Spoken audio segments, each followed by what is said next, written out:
The Stranger, written in 1942 by Albert Camus, narrated by Joey Morello. Part 1, Chapter 1. Maman died today, or maybe it was yesterday. I don't know. I got a telegram from the home. Mother deceased. Funeral tomorrow. Faithfully yours. That doesn't mean anything. Maybe it was yesterday. The old people's home is at Marengo, about 80 kilometers from Algiers. I'll take the 2 o'clock bus and get there in the afternoon. That way I can be there for the vigil and come back tomorrow night. I asked my boss for 2 days off, and there was no way he was going to refuse me with an excuse like that. But he wasn't too happy about it. I even said, "It's not my fault." He didn't say anything. Then I thought that I shouldn't have said that. After all, I didn't have anything to apologize for. He's the one who should have offered his condolences. But he probably will, day after tomorrow, when he sees that I'm in mourning. For now, it's almost as if Maman weren't dead. After the funeral, though, the case will be closed, and everything will have a more official feel to it. I caught the 2 o'clock bus. It was very hot. I ate at the restaurant, at Celeste's as usual. Everyone felt very sorry for me, and Celeste said, "You only have one mother." When I left, they walked me to the door.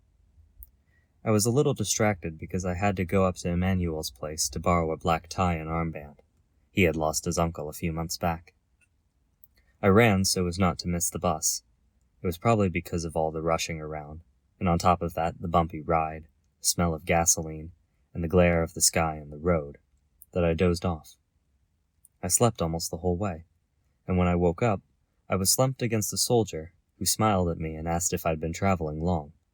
I said, yes, just so I wouldn't have to say anything else.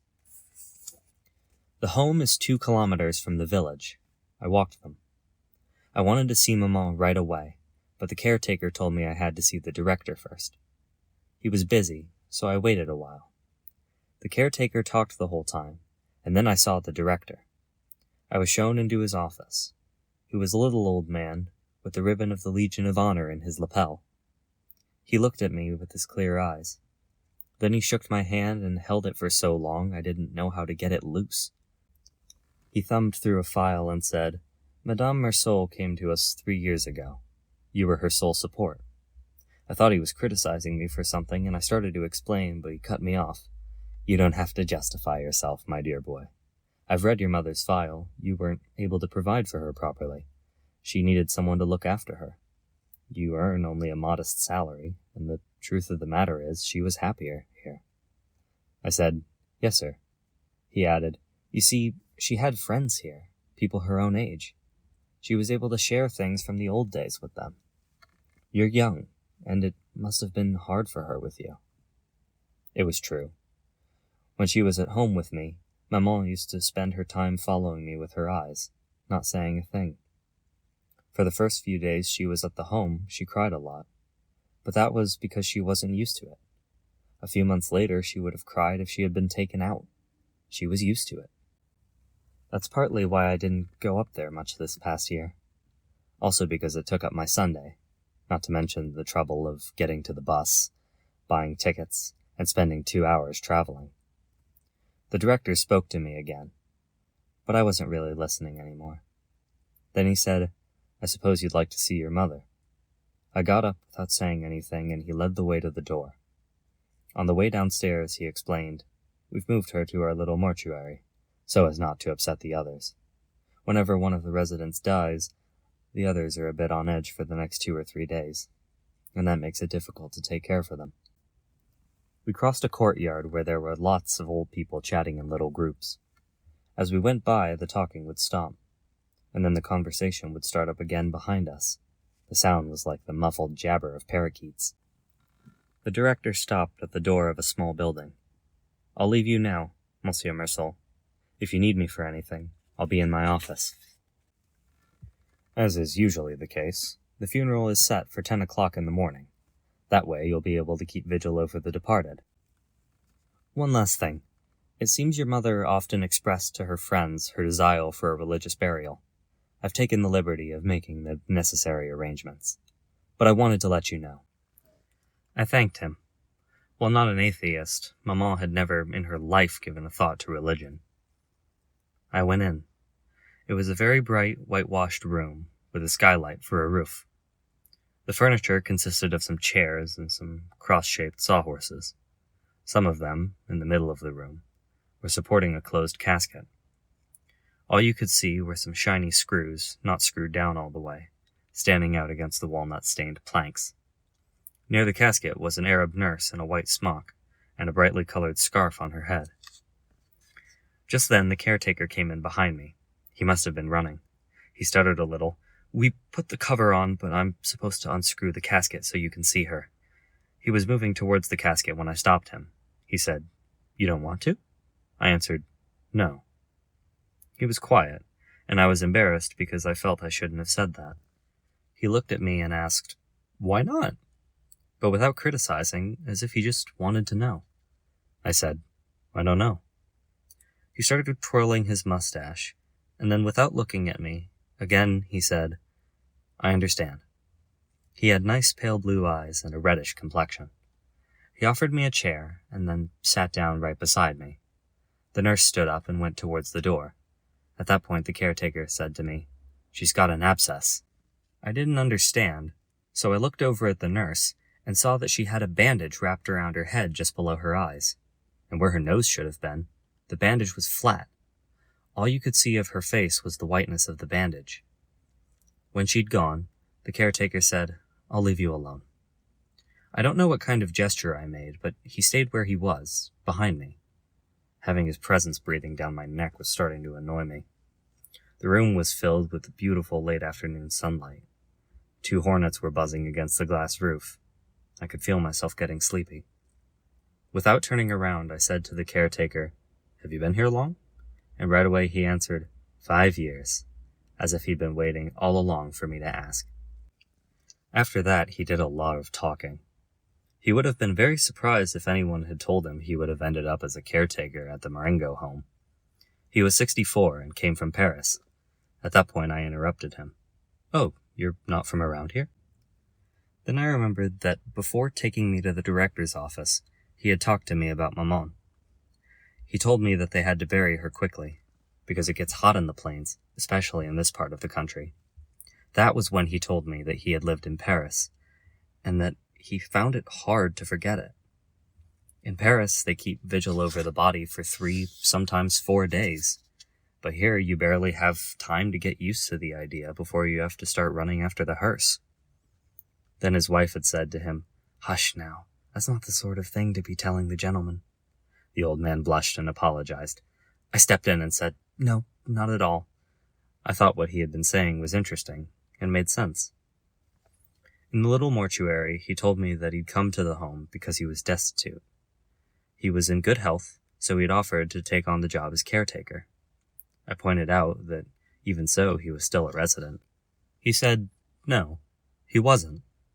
I'd already been struck by the way he had of saying they, or the others, and less often, the old people, when talking about the patients, when some of them weren't any older than he was. But of course it wasn't the same. He was the caretaker, and to a certain extent, he had authority over them. Just then, the nurse came in. Night had fallen, suddenly. Darkness had gathered, quickly, above the skylight. The caretaker turned a switch, and I was blinded by a sudden flash of light. He suggested I go to the dining hall for dinner, but I wasn't hungry. Then he offered to bring me a cup of coffee with milk. I like milk in my coffee, so I said yes, and he came back a few minutes later with a tray. I drank the coffee. Then I felt like having a smoke. But I hesitated, because I didn't know if I could do it with Mama right there. I thought about it. It didn't matter.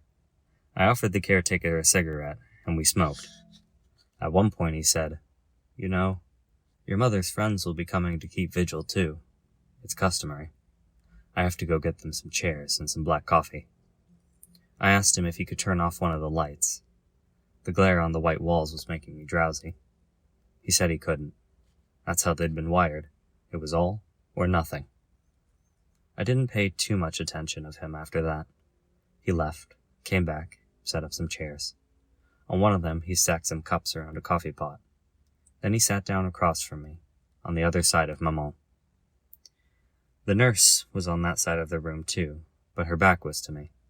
I couldn't see what she was doing, but the way her arms were moving made me think she was knitting. It was pleasant.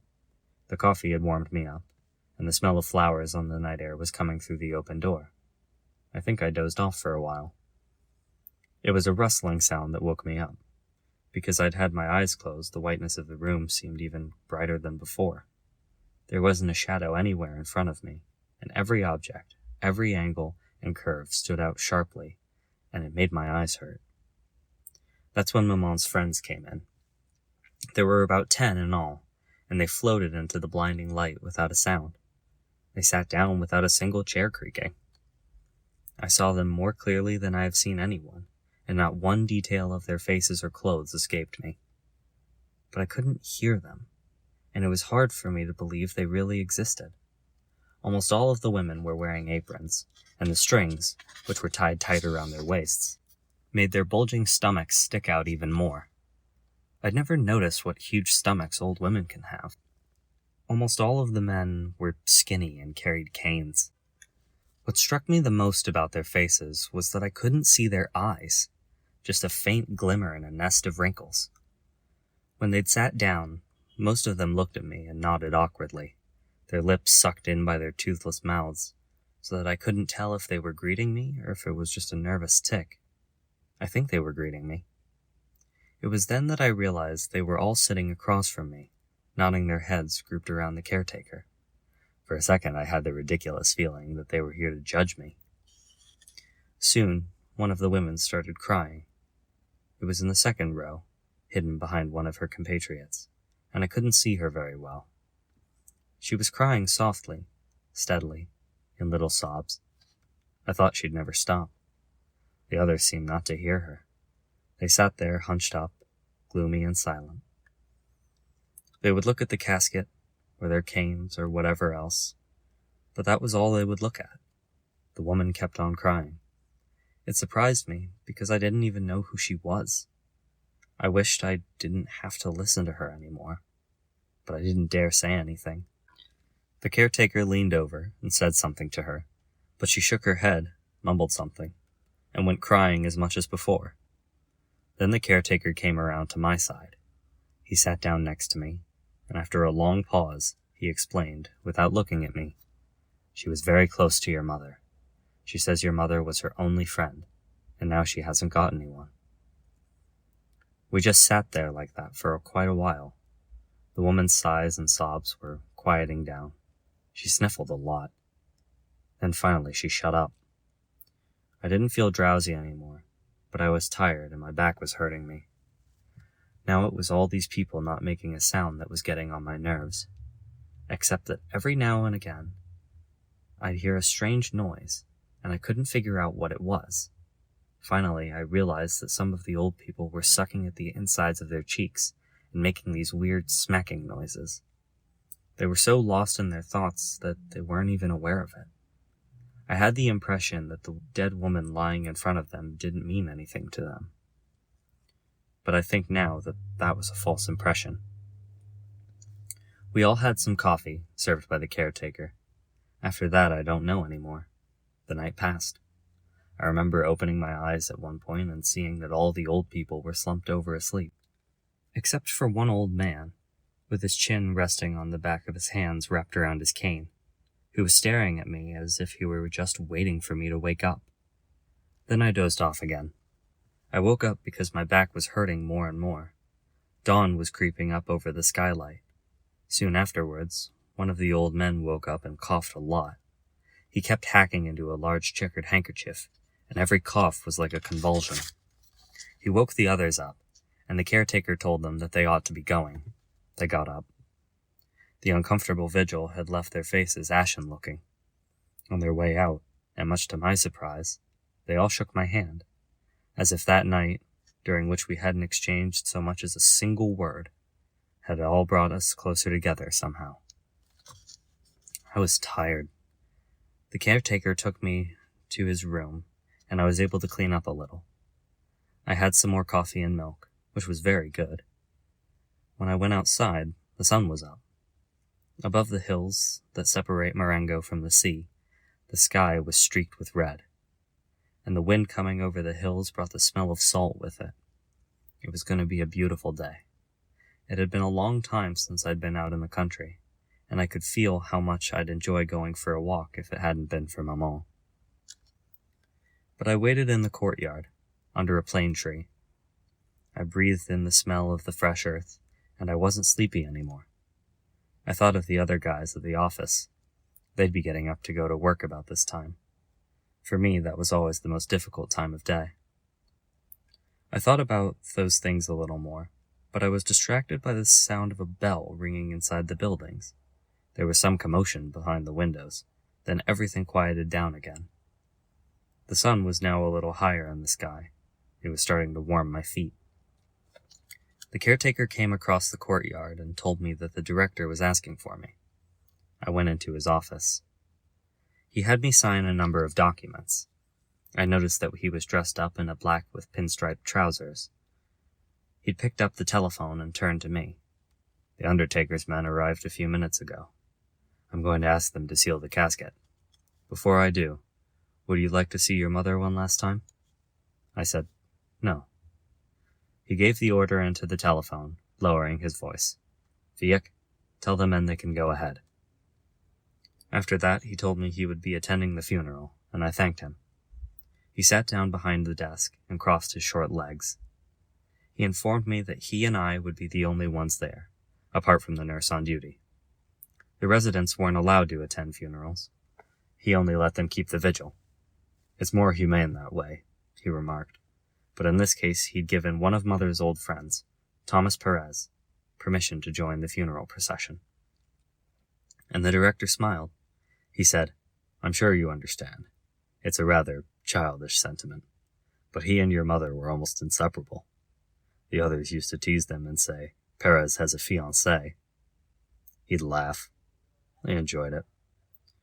And the truth is, he's taking Madame Mersault's death very hard. I didn't think I could rightfully refuse him permission, but on the advice of our visiting physician, I did not allow him to keep the vigil last night. We didn't say anything for quite a long time.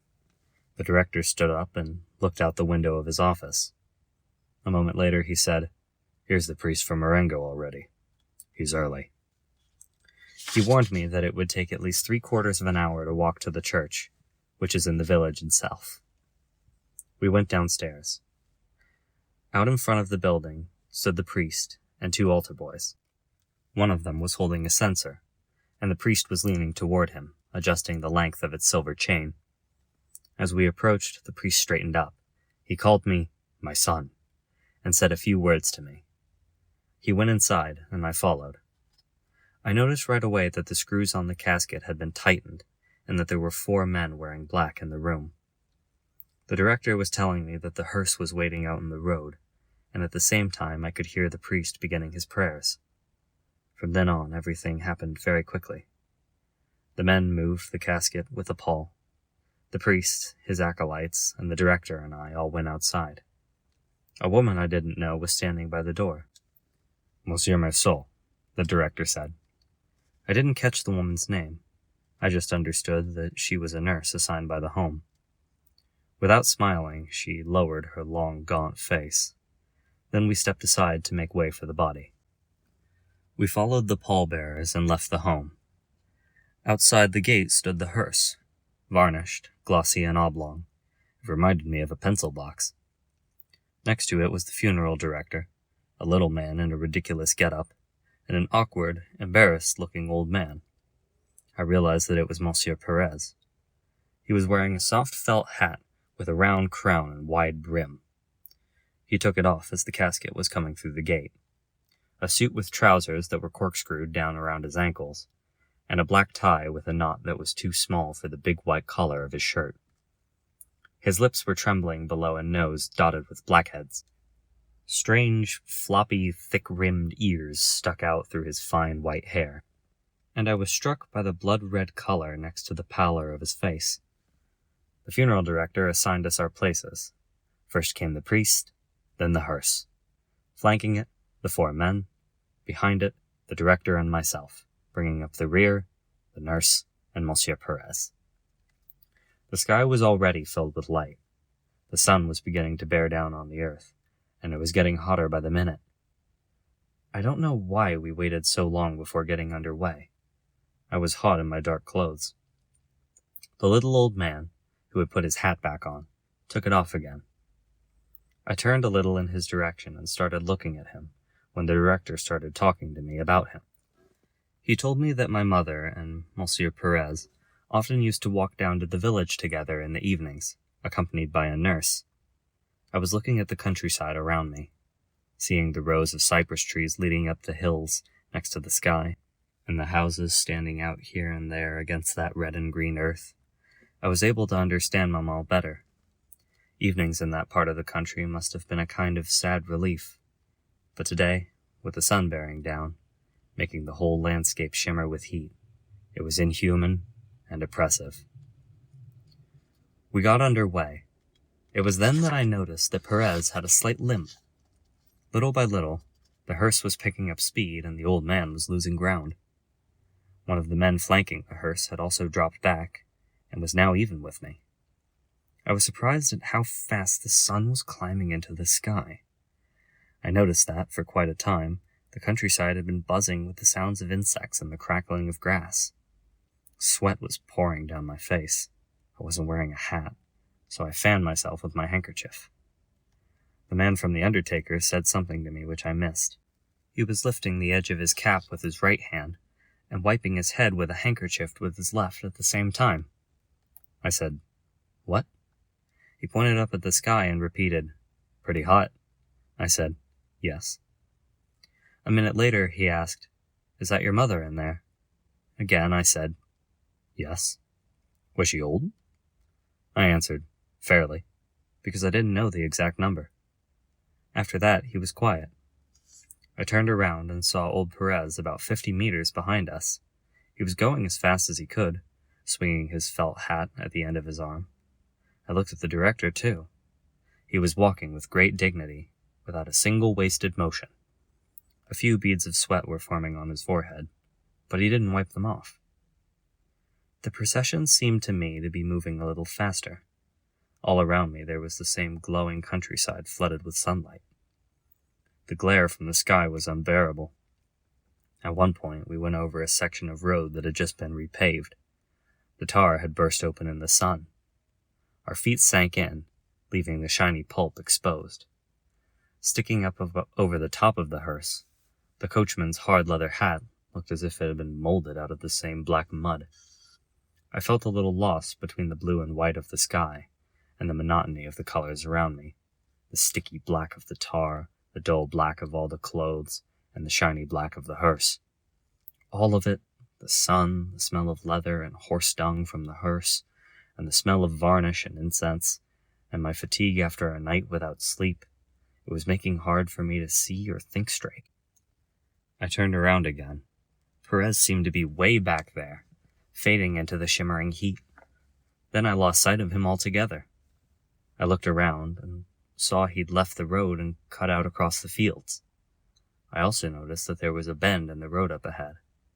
I realized that Perez, who knew the country, was taking a shortcut in order to catch up with us. By the time we rounded the bend, he was back with us.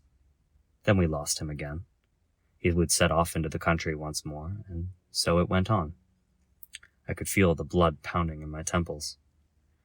After that, everything seemed to happen so fast, so deliberately, so naturally, I don't remember of any of it anymore. Except for one thing. As we entered the village, the nurse spoke to me. She had a remarkable voice that didn't go with her face at all, a melodious, quavering voice. She said, "If you go slowly, you risk getting sunstroke. But if you go too fast, you work up a sweat and then catch a chill inside the church." She was right. There was no way out. Several other images from that day have stuck in my mind. For instance, Perez's face when he caught up with us for the last time just outside the village. Big tears of frustration and exhaustion were streaming down his cheeks. But because of all the wrinkles, they weren't dripping off. They spread out and ran all together, leaving a watery film over his ruined face. Then there was the church, and the villagers on the sidewalks, the red geraniums on the graves of the cemetery, Perez fainting. He crumpled like a rag doll. The blood-red earth spilling over Maman's casket, the white flesh of the roots mixed in with it. More people, voices, the village, waiting in front of a cafe, and the incessant drone of the motor, and my joy when the bus entered the nest of lights that was Algiers, and I knew I was going to bed, and would sleep for 12 hours. Chapter 2. As I was waking up, it came to me why my boss had seemed annoyed when I had asked him for 2 days off. Today is Saturday. I'd sort of forgotten, but as I was getting up, it came to me. And, naturally, my boss thought about the fact I'd be getting 4 days vacation that way, including Sunday, and he couldn't have been happy about that. But, in the first place, it isn't my fault that they buried Maman yesterday instead of today, and second, I would have had Saturday and Sunday off anyway. Obviously, that doesn't keep me from understanding my boss's point of view. I had a hard time getting up, because I was tired from the day before. When I was shaving, I wondered about what I was going to do, and I decided to go for a swim. I caught the streetcar to go to the public beach down at the harbor. Once there, I dove into the channel. There were lots of young people. In the water, I ran into Marie Cardona, a former typist at our office who I'd had a thing for at the time. She did too, I think. But she left soon afterwards, and we didn't have the time. I helped her onto a float, and as I did, I brushed against her breasts.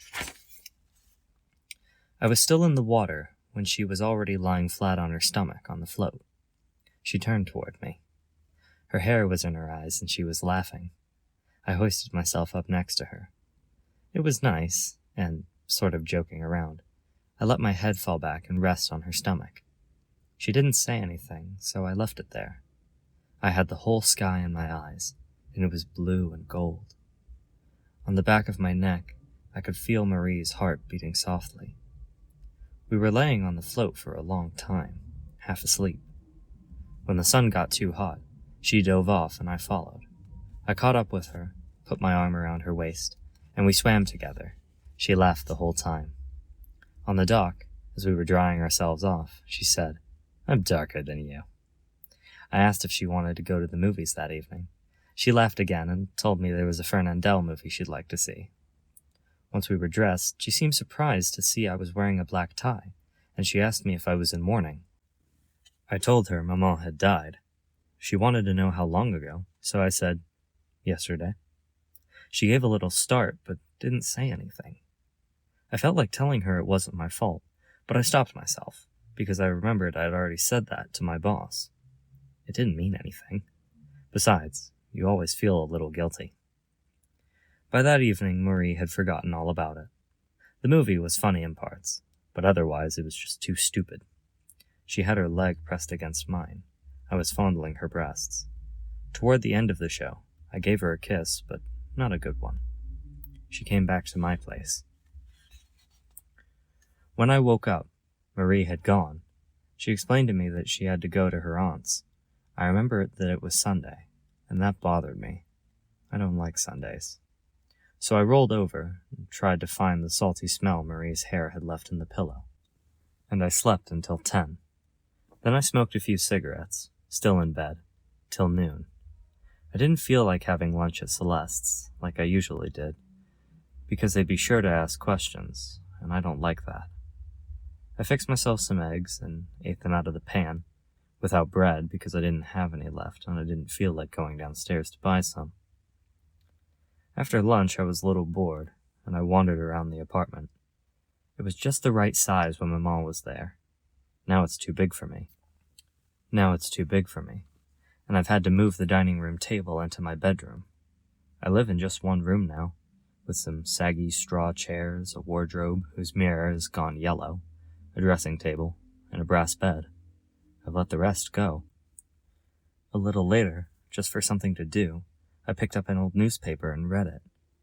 I cut out an advertisement for kitchen salts, and stuck it in an old notebook where I put things from the papers that interest me. I also washed my hands, and then I went out onto the balcony. My room looks out over the main street in the neighborhood. It was a beautiful afternoon, yet the pavement was wet and slippery, and what few people there were in a hurry. First, it was the families out for a walk. 2 little boys in sailor suits, with trousers below the knees looking a little cramped in their stiff clothes, and a little girl with a big pink bow and black patent leather shoes. Behind them, an enormous mother in a brown silk dress, and the father, a rather frail little man I know by sight. He had a straw hat on and a bow tie and was carrying a walking stick. Seeing him with his wife, I understood why the people in the neighborhood said he had married rich. A little later, the local boys went by, hair greased back, red ties, tight-fitting jackets, and embroidered pocket handkerchiefs and square-toed shoes. I thought they must be heading into the town for the movies. That was why they were leaving so early and hurrying on towards the streetcar, laughing loudly. After them, the street slowly emptied out. The matinees had all started, I guess. The only ones left were the shopkeepers and the cats. The sky was clear, but dull, above the fig trees lining the street. On the sidewalk across the way, the tobacconist brought out a chair, set it in front of his door, and straddled it, resting his arms on the back. The streetcars, packed a few minutes before, were almost empty. In the little café Chez Pierrot, across the door to the tobacconist's, the waiter was sweeping up the sawdust in the deserted restaurant inside. It was Sunday, all right. I turned my chair around and sat down like the tobacconist because I found it more comfortable that way. I smoked a couple of cigarettes, went inside to get a piece of chocolate, and went back to the window to eat it. Soon after that, the sky grew dark, and I thought we were in for a summer storm. Gradually, though, it cleared up again. But the passing clouds had left a hint of rain hanging over the street, which made it look darker. I sat there for a long time and watched the sky. At 5 o'clock, some streetcars pulled up, clanging away. They were bringing back gangs of fans from the local soccer stadium. They were crowded onto the running boards and hanging from the handrails. The streetcars that followed brought back the players, whom I recognized by their little athletic bags. They were shouting and singing at the tops of their lungs that their team would never die. Some of them waved to me. One of them even yelled up at me, "We beat 'em!" And I nodded, as if to say, yes. From then on, there was a steady stream of cars. The sky changed again. Above the rooftops, the sky had taken on a reddish glow, and with evening coming on, the streets came to life. People were straggling back from their walks. I recognized the distinguished man amongst the others. Children were either crying or lagging behind. Almost all at once, moviegoers spilled out of the neighborhood theaters into the street. The young men among them were gesturing more excitedly than usual, and I thought they must have seen an adventure film. The ones who had gone to the movies in town came back a little later. They looked more serious. They were still laughing, but only now and then, and they seemed tired and dreamy. But they hung around anyways, walking up and down the sidewalk across the street. The local girls, bareheaded, were walking arm in arm. The young men had made sure they would have to bump right into them, and then they would make cracks. The girls giggled and turned their heads away. Several of the girls, whom I knew, waved to me. Then the street lamps came on all of a sudden, and made the first stars appearing in the night sky grow dim. I felt my eyes getting tired from watching the street filled with so many people and lights. The street lamps were making the pavement glisten, and the light from the streetcars would glint off someone's shiny hair, or off a smile or a silver bracelet. Soon afterwards, with the streetcars running less often and the sky already blue above the trees and the lamps, the neighborhood emptied out, almost imperceptibly, until the first cat slowly made its way across the now deserted street. Then I thought maybe I ought to have some dinner.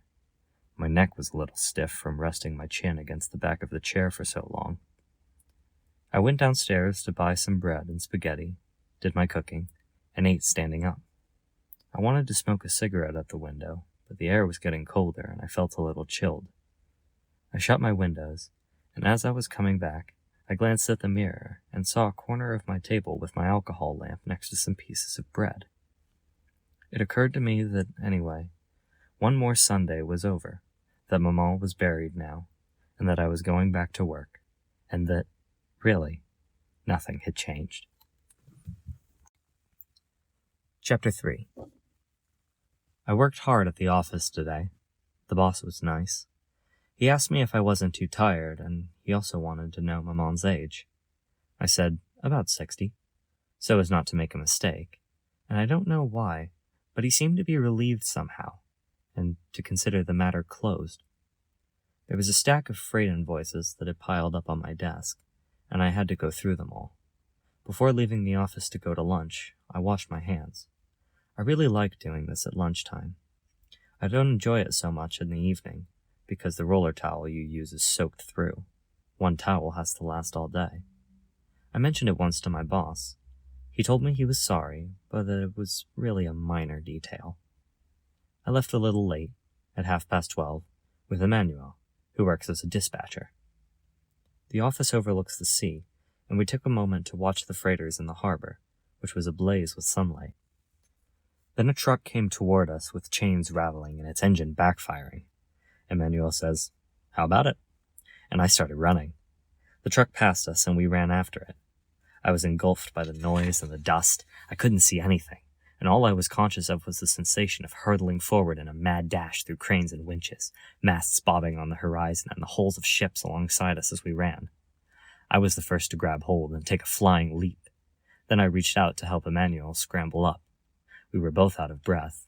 The truck was bumping around and on the uneven cobblestones of the quay, in a cloud of dust in the sun. Emmanuel was laughing so hard he could hardly breathe.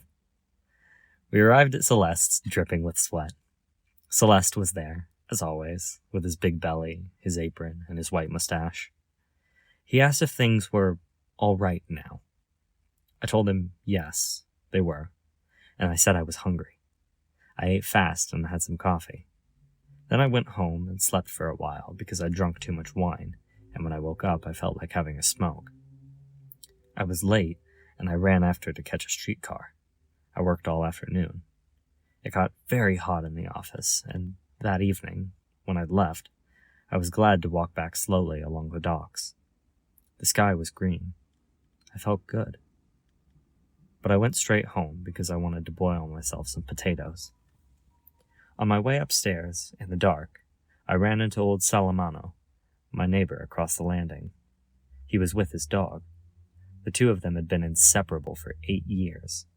The spaniel had a skin disease, mange, I think, which makes almost all of its hair fall out and leaves it covered with brown sores and scabs. After living together for so long, the two of them alone in one tiny room, they've ended up looking like each other. Old Salamano has reddish scabs on his face and wispy yellow hair. As for the dog, he's taken on some of his master's stooped look, muzzle down, neck straining. They look as if they belong to the same species, yet they hate each other. Twice a day, at 11 and 6, the old man takes the dog out for a walk. They haven't changed their route in 8 years. You can see them in the Rue de Lyon, the dog pulling the man alongside until old Salamano stumbles. Then he beats the dog and swears at it. The dog cowers and trails behind. Then it's the old man who pulls the dog. Once the dog is forgotten, it starts dragging at its master once again, and it gets beaten and sworn at again. Then they both stand there on the sidewalk and stare at each other, the dog in terror, the man in hatred. It's the same thing every day. When the dog wants to urinate, the old man won't give him enough time and yanks at him, so that the spaniel leaves behind a trail of little drops. When the dog has an accident in the room, it gets beaten again. This has been going on for 8 years.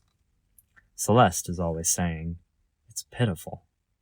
But really, who's to say? When I ran into him on the stairs, Salamano was swearing at the dog. He was saying, "Filthy, stinking bastard," and the dog was whimpering. I said, "Good evening." But the old man just went on cursing. so I asked him what the dog had done. He didn't answer. All he said was, "Filthy, stinking bastard." I could barely see him leaning over his dog, trying to fix something on his collar. I spoke louder.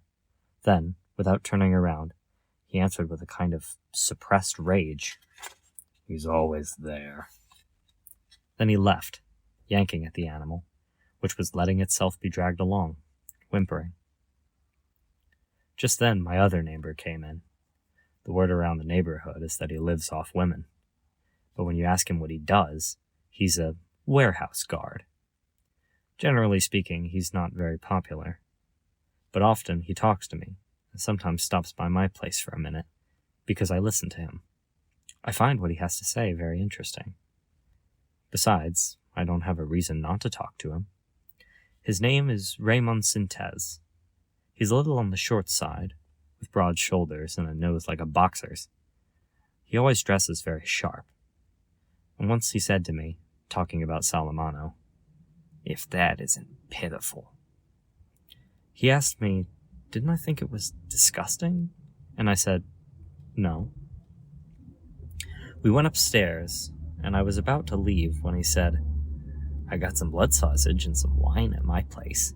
How about joining me?" I figured it would save me the trouble of having to cook for myself, so I accepted. He has only one room, too. A little kitchen with no window. Over his bed, he has a pink and white plaster angel, some pictures of famous athletes, and 2 or 3 photographs of naked women. The room was dirty and the bed was unmade. First, he lit his paraffin lamp. Then he took a pretty dubious-looking bandage out of his pocket and wrapped it around his right hand. I asked him what he'd done to it. He said he'd been in a fight with some guy who was trying to start trouble. "You see, Monsieur Meursault," he said, "it's not that I'm a bad guy, but I have a short fuse. This guy says to me, 'If you're man enough, you'll get down off that streetcar.' And I said, 'Come on, take it easy.' And he said, 'You're yellow.' So I got off and I said to him, 'I think you better stop right there, or I'm going to have to teach you a lesson.' And he said, 'You and who else?' So I let him have it. He went down. I was about to help him up, but then he started kicking me from there on the ground. So I kneed him, and I slugged him a couple of times. His face was all bloody. I asked him if he'd had enough, and he said, yes. About this time, Sintez was fiddling with his bandage. I was sitting on the bed. He said, "So you see, I wasn't the one who started it. He was asking for it." It was true, and I agreed. Then he told me that as a matter of fact, he wanted to ask my advice about a whole business. Because I was a man, and because I knew things, I could help him out. And then we'd be pals. I didn't say anything, and he asked me again if we wanted to be pals. I said it was fine with me. He seemed pleased.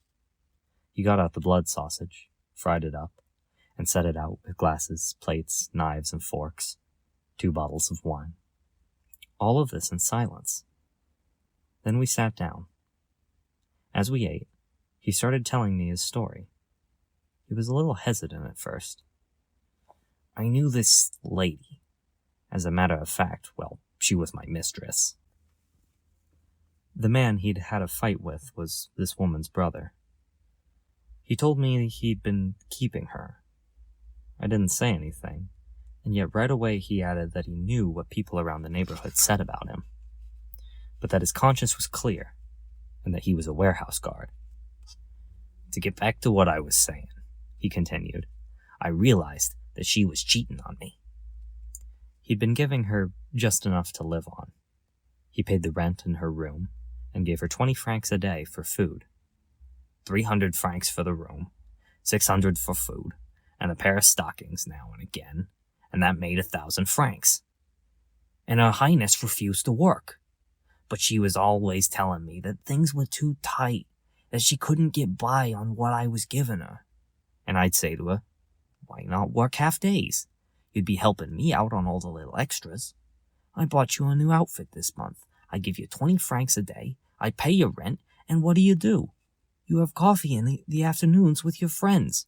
You even provide the coffee and sugar. And me, I provide the money. I've been good to you, and this is how you repay me?" But she wouldn't work. She just kept telling me that she couldn't make ends meet. And that's what made me realize she was cheating on me. Then he told me that he'd found a lottery ticket in her purse, and that she hadn't been able to explain how she paid for it. A short time later, he'd found a ticket from the shop at Montpied in her room, which proved that she had pawned 2 bracelets. It was clear that she was cheating on me. So I left her. But first I smacked her around, and then I told her exactly what I thought of her. I told her that all she was interested in was getting into the sack. You see, Monsieur Merceau, it's like I told her. You don't realize that everyone's jealous of how good you have had it with me. Someday, you'll know how good it was. He'd beaten her until she bled. He'd never beaten her before. I'd smack her around a little, but nice-like, you might say. She'd scream a little. I'd close the shutters, and it always ended the same way. But this time it's for real. And if you ask me, she still hasn't gotten what she has coming. Then he explained that was what he needed advice about. He stopped to adjust the lamp's wick, which was smoking. I just listened. I'd drunk close to a liter of wine, and my temples were burning. I was smoking Raymond's cigarettes because I'd run out. The last streetcars were going by, taking the now distant sounds of the neighborhood with them. Raymond went on. What bothered him is that he still had sexual feelings for her, but he wanted to punish her. First he'd thought of taking her to a hotel and calling the vice squad to cause a scandal, and have her listed as a common prostitute. But after that, he looked up some of his underworld friends, but they didn't come up with anything. As Raymond pointed out to me, a lot of good it does being in the underworld. He said the same thing to them, and they'd suggested marking her. But that wasn't what he wanted. He said he was going to think about it. But first, he wanted to ask me something. Before he did, though, he wanted to know what I thought of the whole thing. I said I didn't think anything, but that it was interesting. He asked if I thought she was cheating on him, and it seemed to me that she was. If I thought she should be punished, and what I would do in his place. I said that you can't ever be sure, but I understand his wanting to punish her. I drank a little more wine. He lit a cigarette and let me in on what he was thinking about doing. He wanted to write her a letter, one with a punch, and also some things in it to make her sorry for what she'd done. Then, when she came running back, he'd go to bed with her, and right at the last minute, he'd spit in her face and throw her out. Yes, that would punish her, I thought. But Raymond told me he didn't think he could write the kind of letter it would take, and that he'd thought of asking me to write it for him. Since I didn't say anything, he asked if I'd mind doing it right then and there. And I said, no, I don't mind. He downed a glass of wine and then stood up. He pushed aside the plates and the little bit of cold sausage we'd left. He carefully wiped the oilcloth covering the table. Then, from a drawer in his night table, he took out a sheet of paper, a yellow envelope, a small red pen box, and a square bottle with purple ink in it. When he told me the woman's name, I realized she was Moorish. I wrote the letter. I did it just as it came to me, but I tried my best to please Raymond because I didn't have any reason not to please him. Then I read it aloud. He listened, smoking and nodding his head, and then he asked me to read it again. He was very pleased. He said, I could tell you knew about these things. I didn't notice at first, but he'd stopped calling me monsieur. It was only when he announced, now you're a pal, Merceau. He said it again, and that struck me. He repeated his remark, and I said, yes. I didn't mind being his pal, and he seemed set on it. He sealed the letter and we finished off the wine.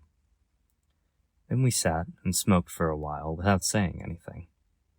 Outside, everything was quiet, and we heard the sound of a car passing. I said, "It's late." Raymond thought so too. He remarked how quickly the time passed on, and in a way it was true.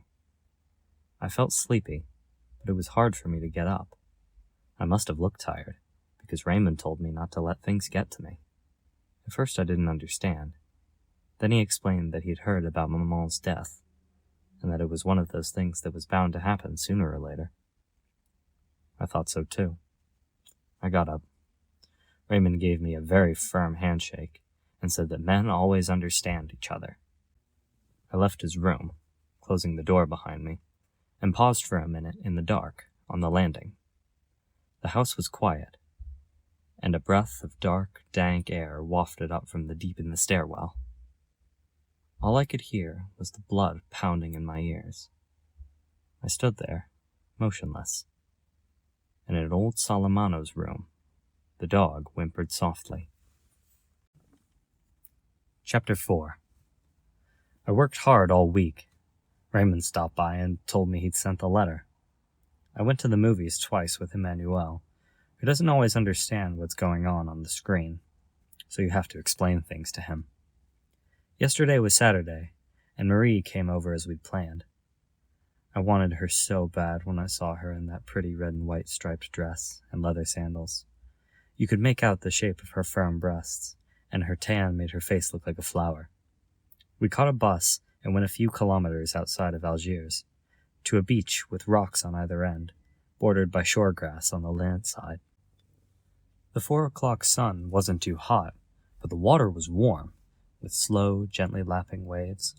Marie taught me a game. As you swam, you had to skim off the foam from the crest of the waves with your mouth, hold it there, and then roll onto your back and spout it out towards the sky. This made a delicate froth which appeared and disappeared into the air, or fell back in a warm spray across my face. But after a while my mouth was stinging with a salty bitterness. Then Marie swam over to me and pressed herself against me in the water. She put her lips on mine. Her tongue cooled my lips, and we tumbled in the waves for a moment. When we'd gotten dressed again, Marie looked at me with her eyes sparkling. I kissed her. We didn't say anything more from that point on. I held her to me, and we hurried to catch a bus, get back, go to my place, and throw ourselves onto my bed. I left my window open, and the summer night's air flowing over our brown bodies felt good. That morning, Marie stayed, and I told her we would have lunch together. I went downstairs to buy some meat. On my way back upstairs, I heard a woman's voice in Raymond's room. A little later, old Salamano growled at his dog. We heard the sounds of footsteps and claws on the wooden stairs, and then, "Lousy, stinking bastard!" and they went down onto the street. I told Marie all about the old man, and she laughed. She was wearing a pair of my pajamas with the sleeves rolled up. When she laughed, I'd wanted her again. A minute later, she asked me if I loved her. I told her it didn't mean anything, but that I didn't think so. She looked sad. But then as we were fixing lunch, for no apparent reason, she laughed in such a way that I kissed her. It was then that we heard what sounded like a fight break out in Raymond's room. First, we heard a woman's shrill voice, and then Raymond saying, "You used me! You used me! I'll teach you to use me!" Then there were some thuds, and the woman screamed, but in such a terrifying way that the landing immediately filled with people. Marie and I went to see, too. The woman was still shrieking, and Raymond was still hitting her. Marie said it was terrible, and I didn't say anything. She asked me to go find a policeman, but I told her I didn't like cops. One showed up anyway with a tenant from the 3rd floor. He was a plumber. The cop knocked on the door, and we couldn't hear anything anymore. He knocked harder, and after a minute the woman started crying, and Raymond opened the door. He had a cigarette in his mouth and an innocent look on his face. The girl rushed to the door and told the policeman that Raymond had hit her. "What's your name?" the cop said. Raymond told him. "Take that cigarette out of your mouth when you're talking to me," the cop said. Raymond hesitated, looked at me, and took a drag from his cigarette. Right then, the cop slapped him, a thick, heavy smack right across the face. The cigarette went flying across the landing. The look on Raymond's face changed, but he didn't say anything for a minute, and then he asked, in a meek voice, if he could pick up his cigarette. The cop said to go ahead, and added, "Next time you'll know better than to clown around with a policeman." Meanwhile, the girl was crying and repeated, "He beat me up. He's a pimp."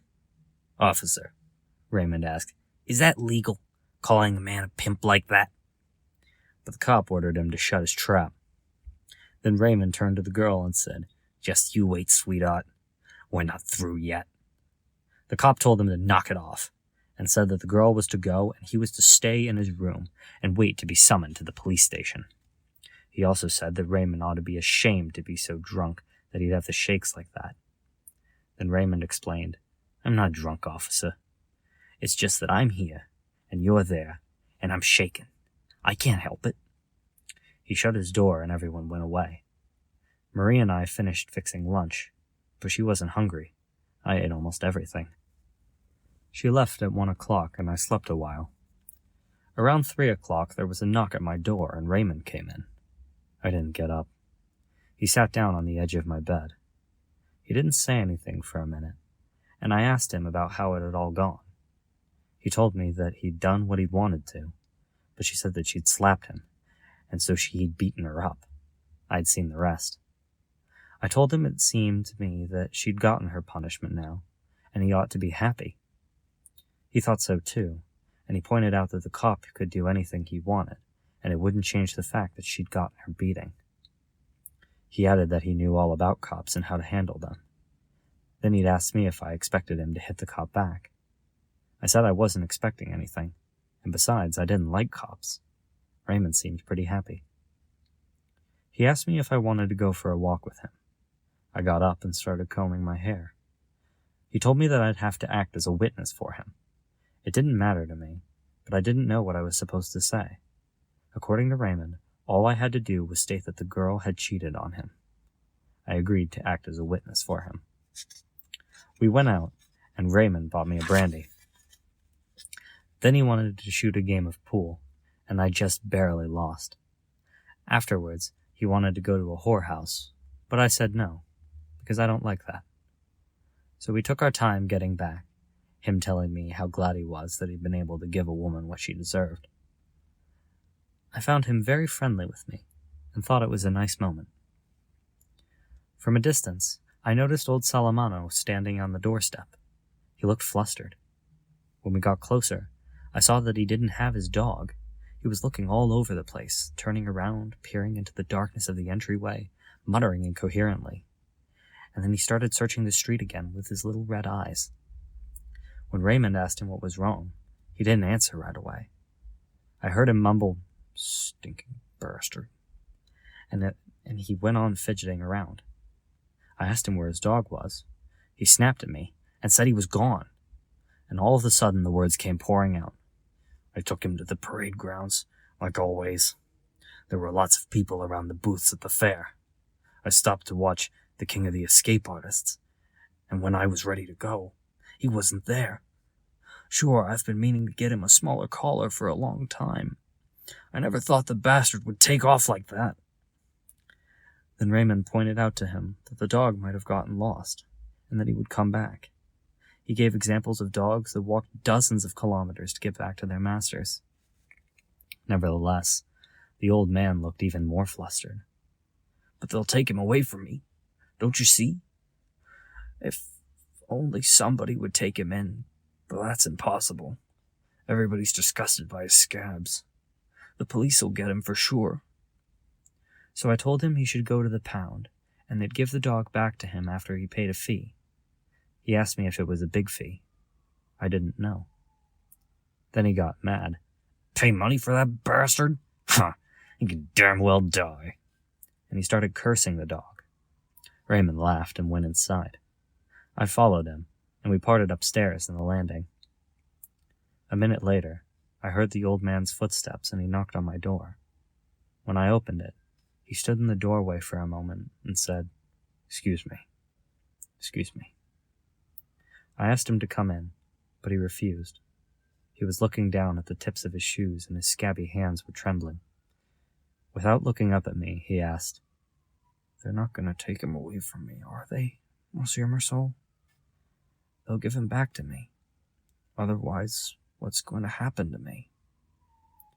I told him that the pound kept dogs for 3 days so that their owners could come and claim him, and after that, they did with them as they saw fit.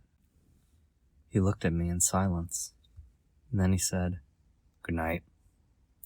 He shut his door, and I heard him pacing back and forth. His bed creaked, and from a peculiar little noise coming through the partition, I realized he was crying.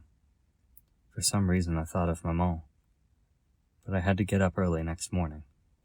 I wasn't hungry, and I went to bed without any dinner. Chapter 5. Raymond called me at the office. He told me that a friend of his, he'd spoken to him about me, had invited me to spend the day Sunday at his little beach house near Algiers. I said I'd really like to, but I'd promised to spend the day with a girlfriend. Raymond immediately told me that she was invited too. His friend's wife would be very glad not to be alone with a bunch of men. I wanted to hang up right away, because I know the boss doesn't like me calling people from the town. But Raymond had asked me to hang on, and told me he could have passed on the invitation that evening, but he had something else to tell me. He'd been followed all day by a group of Arabs, one of whom was the brother of his former mistress. "If you see him hanging around the building when you get home this evening, let me know." I said I would. A little later my boss sent for me, and for a second I was annoyed, because I thought he was going to tell me to do less talking on the phone and more work. But that wasn't it at all. He told me that he'd wanted to talk to me about a plan of his that was still pretty vague. He wanted to have my opinion on the matter. He was planning to open an office in Paris which would handle his business directly with the big companies, on the spot, and he wanted to know how I felt about going there. I'd be able to live in Paris and travel around for part of the year as well. "You're young, and it seems to me that kind of life would appeal to you." I said yes, but that it was really all the same to me. Then he asked me if I wasn't interested in a change of life. I said that people never change their lives, that in any case one life was as good as another, and that I wasn't dissatisfied with mine here at all. He looked upset and told me that I never gave him a straight answer, that I had no ambition, and that was disastrous in business. So I went back to work. I would rather not have upset him, but I couldn't see any reason to change my life. Looking back on it, I wasn't unhappy. When I was a student, I had lots of ambitions like that. But when I had to give up my studies, I learned very quickly that none of it really mattered. That evening, Marie came by to see me, and asked if I wanted to marry her. I said it didn't make any difference to me, and that we could if she wanted to. Then she wanted to know if I loved her. I answered the same way I had last time, that it really didn't mean anything, but that I probably didn't love her. "So why marry me then?" she said. I explained to her that it didn't really matter, and that if she wanted to, we could get married. Besides, she was the one who was doing the asking, and all I was saying was yes. Then she pointed out that marriage was a serious thing. I said, "No." She stopped talking for a minute, and looked at me without saying anything. Then she spoke. She just wanted to know if I would have accepted the same proposal from another woman, with whom I was involved with in the same way. I said, "Sure." Then she said she wondered if she loved me, and there was no way I could know about that. After another moment's silence, she mumbled that I was peculiar. That was probably why she loved me, but that one day I might hate her for the same reason. I didn't say anything, because I didn't have anything to add, so she took my arm with a smile and said she wanted to marry me. I said we could do it whenever she wanted. Then I told her about my boss's proposition, and she said she'd love to see Paris. I told her that I'd lived there once, and she asked me what it was like. I said, "It's dirty. Lots of pigeons and dark courtyards. Everybody's pale." Then we went for a walk through the main streets to the other end of town. The women were beautiful, and I asked Marie if she'd noticed. She said yes, and that she understood what I meant. For a while, neither of us said anything, but I wanted her to stay with me, and I told her we could have dinner together at Celeste's. She said she would have liked to, but she had something to do. We were near my place when I said goodbye to her. She looked at me. "Don't you want to know what I have to do?" I did, but I hadn't thought to ask, and she seemed to be scolding me.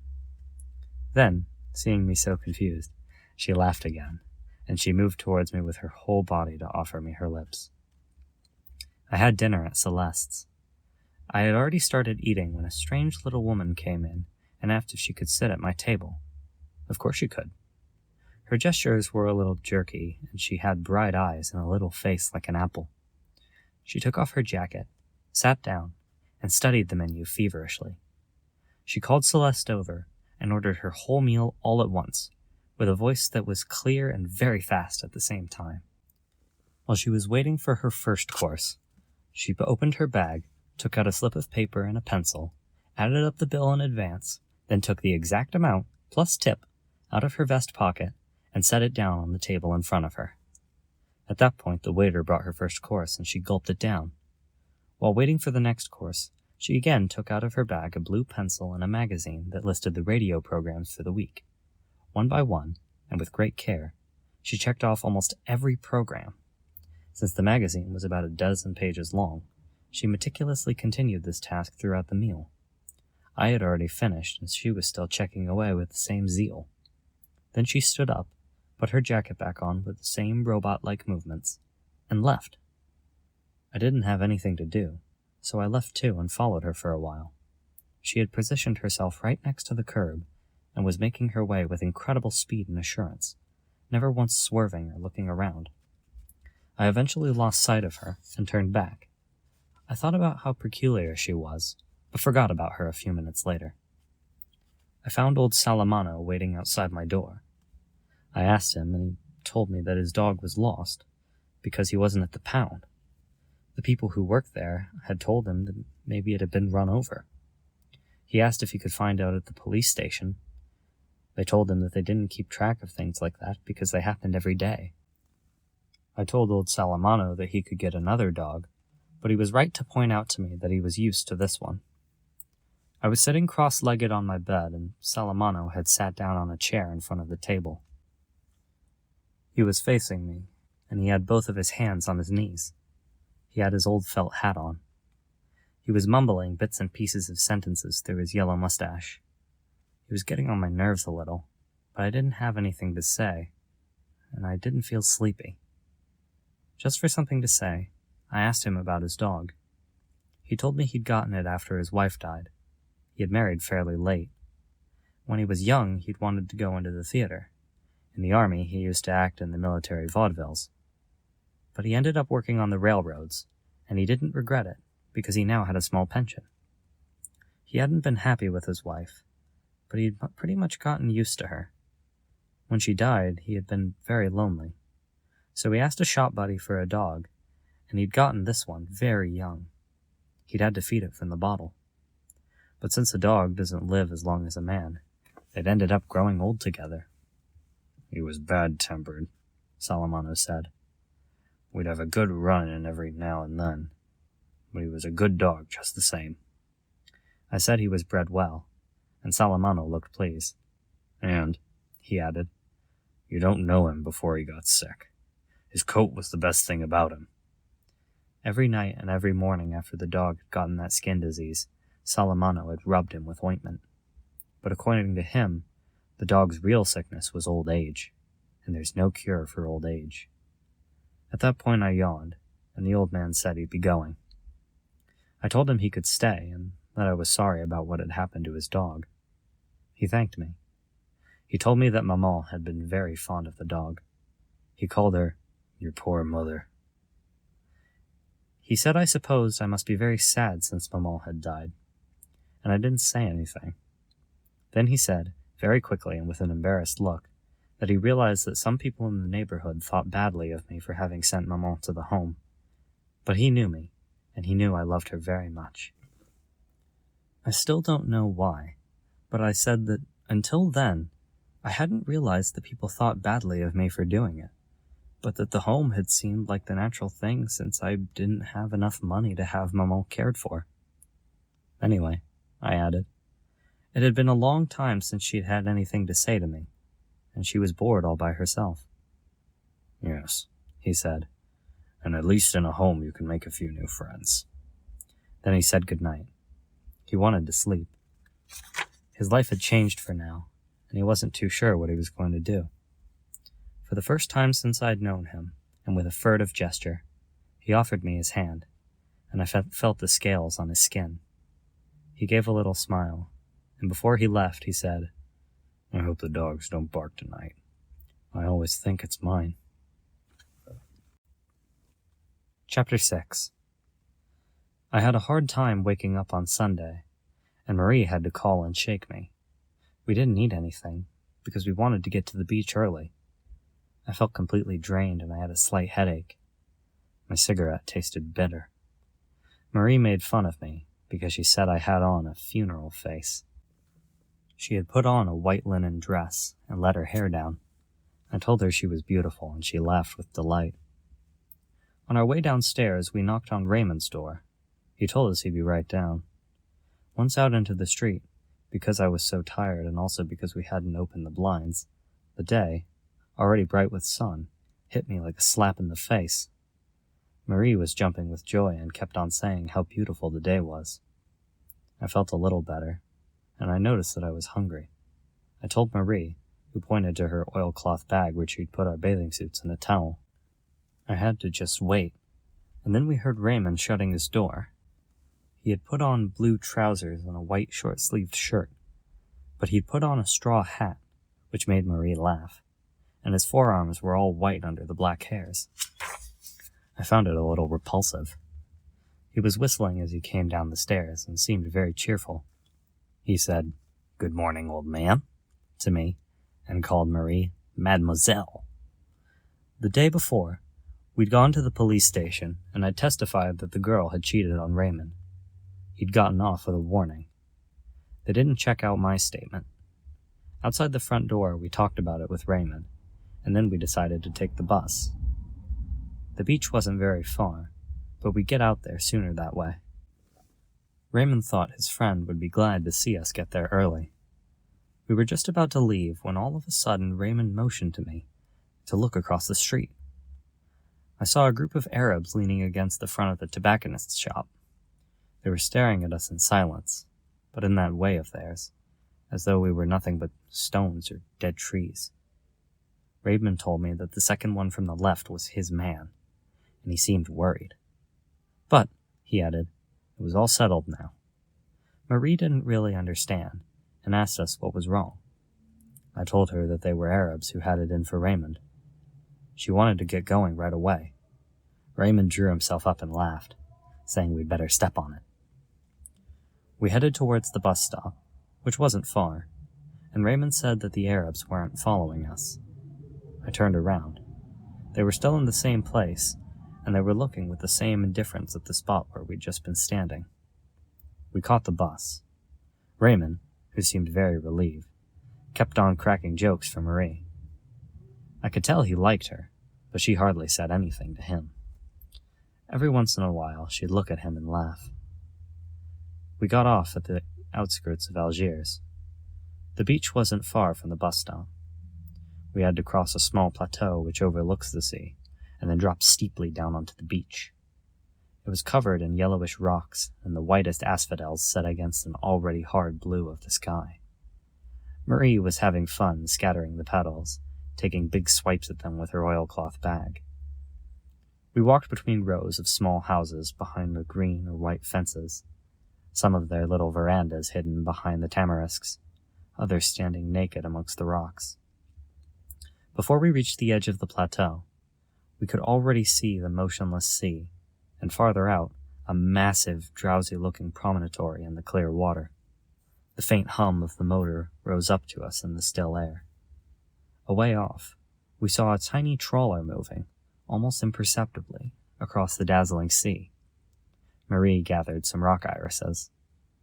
From the slope leading down to the beach, we could see that there were already some people swimming. Raymond's friend lived in a little wooden bungalow at the far end of the beach. The back of the house rested up against the rocks, and the pilings that held it up in the front went straight down to the water. Raymond introduced us. His friend's name was Masson. He was a big guy, very tall and broad-shouldered, with a plump, sweet little wife with a Parisian accent. Right off, he told us to make ourselves at home, and that he said his wife had just fried up some fish he'd caught that morning. I told him how nice I thought his house was. He told me that he spent his Saturdays and Sundays and all his days off there. With my wife, of course, he added. Just then, his wife was laughing with Marie. For the first time, maybe, I really thought I was going to get married. Masson wanted to go for a swim, but his wife and Raymond didn't want to come. The three of us went down to the beach, and Marie jumped right in. Masson and I waited a little. He spoke slowly, and I noticed that he had the habit of finishing everything he said with, "and I'd even say," when it didn't really add anything to the meaning of his sentence. Referring to Marie, he said, "She's stunning, and I'd even say charming." After this, I didn't pay much more attention to his mannerisms, because I was absorbed by the feeling that the sun was doing me a lot of good. The sand was starting to get hot underfoot. I held back the urge to get into the water a minute longer, but I finally said to Masson, "Shall we?" I dove in.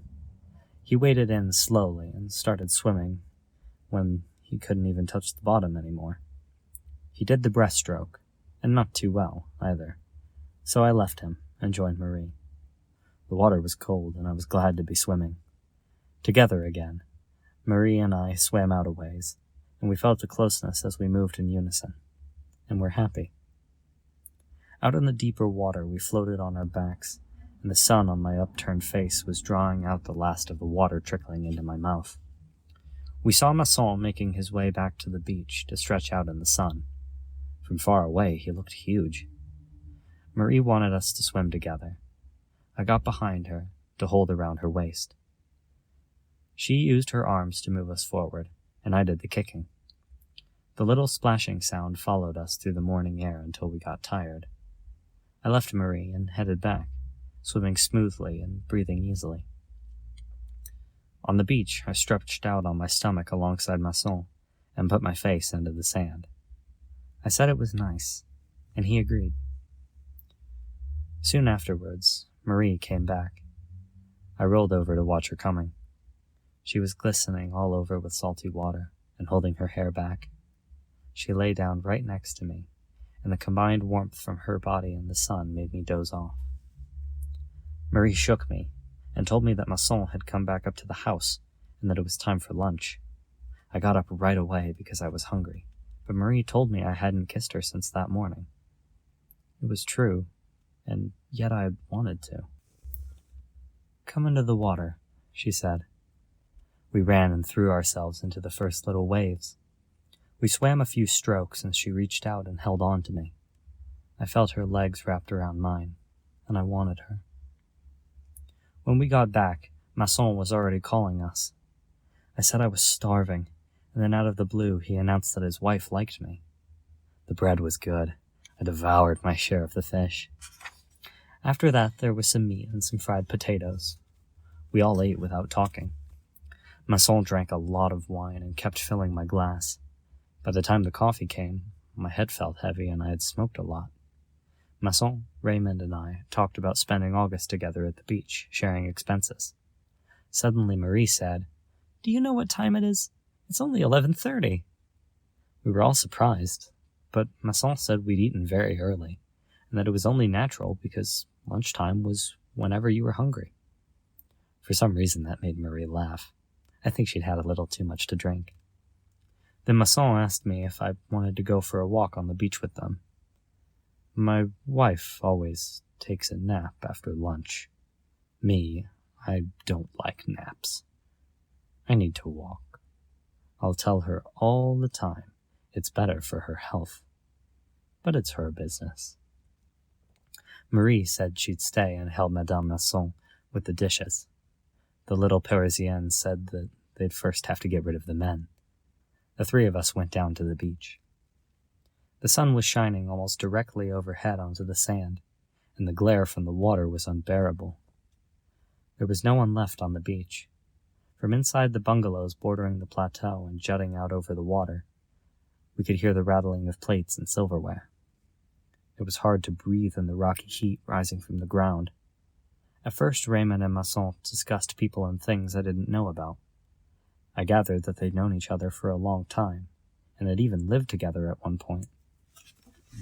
We headed down to the sea and walked along the water's edge. Now and then a little wave would come up higher than the others and wet our canvas shoes. I wasn't thinking about anything, because I was half asleep from the sun beating down on my bare head. With that, Raymond said something to Masson which I didn't quite catch, but at the same time I noticed, at the far end of the beach a long way away from us, 2 Arabs in blue overalls coming in our direction. I looked at Raymond, and he said, "It's him." We kept walking. Masson asked how they'd managed to follow us all this way. I thought they must have seen us get on the bus with a beach bag, but I didn't say anything. The Arabs were walking slowly, but they were already much closer. We didn't change our pace, and Raymond said, "If there's any trouble, Masson, you take the other one. I'll take care of my man. Masson, if another one shows up, he's yours." I said, "Yes." And Masson put his hands in his pockets. The blazing sand looked red to me now. We moved steadily toward the Arabs. The distance between us was getting shorter and shorter, and when we were just a few steps away from each other, the Arabs stopped. Masson and I slowed down. Raymond went right up to his man. I couldn't hear what he said to him, but the other guy made a move, as though he were going to butt him. Then Raymond struck the first blow, and called Masson right away. Masson went for the one that had been pointed out as his, and he hit him twice, as hard as he could. The Arab fell flat into the water, face down, and lay there for several seconds with bubbles bursting on the surface around his head. Meanwhile, Raymond had landed one too, and the other Arab's face was bleeding. Raymond turned to me now and said, "Watch this. I'm going to let him have it now." I shouted, "Look out! He's got a knife!" But Raymond's arm had already been cut open, and his mouth slashed. Masson lurched forward, but the other Arab had gotten back up, around and behind the one with the knife. We didn't dare move. They started backing off slowly, without taking their eyes off us, keeping us at bay with the knife. When they thought they were far away enough, they took off running as fast as they could, while we stood there motionless in the sun, and Raymond clutched his arm, dripping with blood. Masson immediately said there was a doctor who spent his Sundays up on the plateau. Raymond wanted to go see him right away, but every time he tried to talk, the blood bubbled in his mouth. We steadied him, and made our way back to the bungalow as quickly as we could. Once there, Raymond said they were only flesh wounds, and that he could make it to the doctor's. He left Masson, and I stayed to explain to the women what had happened. Madame Masson was crying, and Marie was very pale. I didn't feel like explaining it to them, so I shut up, smoked a cigarette, and looked out at the sea. Raymond came back with Masson around 1:30. His arm was bandaged up, and he had an adhesive plaster on the corner of his mouth. The doctor told him that it was nothing, but Raymond still looked pretty grim. Masson tried to make him laugh, but he still wouldn't say anything. When he said he was going down to the beach, I asked him where he was going. He said he wanted to get some air. Masson and I said we'd go with him, but that made him angry, and he swore at us. Masson said not to argue with him. I followed him anyway. We walked on the beach for a long time. By now the sun was overpowering. It shattered into little pieces on the sand and water. I had the impression that Raymond knew where he was going, but I was probably wrong. At the far end of the beach, we finally came to a little spring running down through the sand behind a large rock. There were the 2 Arabs. They were lying down in their greasy overalls. They seemed perfectly calm and almost content. Our coming changed nothing. The one who had attacked Raymond was looking at him without saying anything. The other one was blowing through a little reed over and over again, watching us out of the corner of his eye. He kept repeating the only 3 notes he could get out of his instrument. The whole time, there was nothing but the sun and the silence, with the low gurgling from the spring and the 3 notes. Then Raymond put his hand in his hip pocket, but the others didn't move, and they just kept looking at each other. I noticed that the toes on the one playing the flute were very tensed, but without taking his eyes off his adversary, Raymond asked me, "Should I let him have it?" I thought if I said no, he'd get himself all worked up and shoot for sure. All I said was, "He hasn't done anything yet. It would be pretty lousy to shoot him like that." You could still hear the sound of the water and the flute deep within the silence of the heat. Then Raymond said, "So I'll call him something, and when he answers back, I'll let him have it." I answered, "Right, but if he doesn't draw his knife, you can't shoot." Raymond started getting worked up. Then the other Arab went on playing, and both of them were watching every move Raymond made. "No," I said to Raymond. "Take him on man, and give me your gun. If the other one moves, or if he draws his knife, I'll let him have it." The sun glinted off Raymond's gun as he handed it to me, but we just stood there motionless, as everything had closed in around us. We stared at each other without blinking, and everything came to a stop there between the sea, the sand, and the sun, and the double silence of the flute and the water. It was then that I realized that you could either shoot or not shoot. But all of a sudden, the Arabs, backing away, slipped behind the rock, so Raymond and I turned and headed back the way he'd come. He seemed better, and talked about the bus back. I went with him as far as the bungalow, and he climbed the wooden steps. I just stood there at the bottom, my head ringing from the sun, unable to face the effort it would take to climb the wooden staircase and face the women again.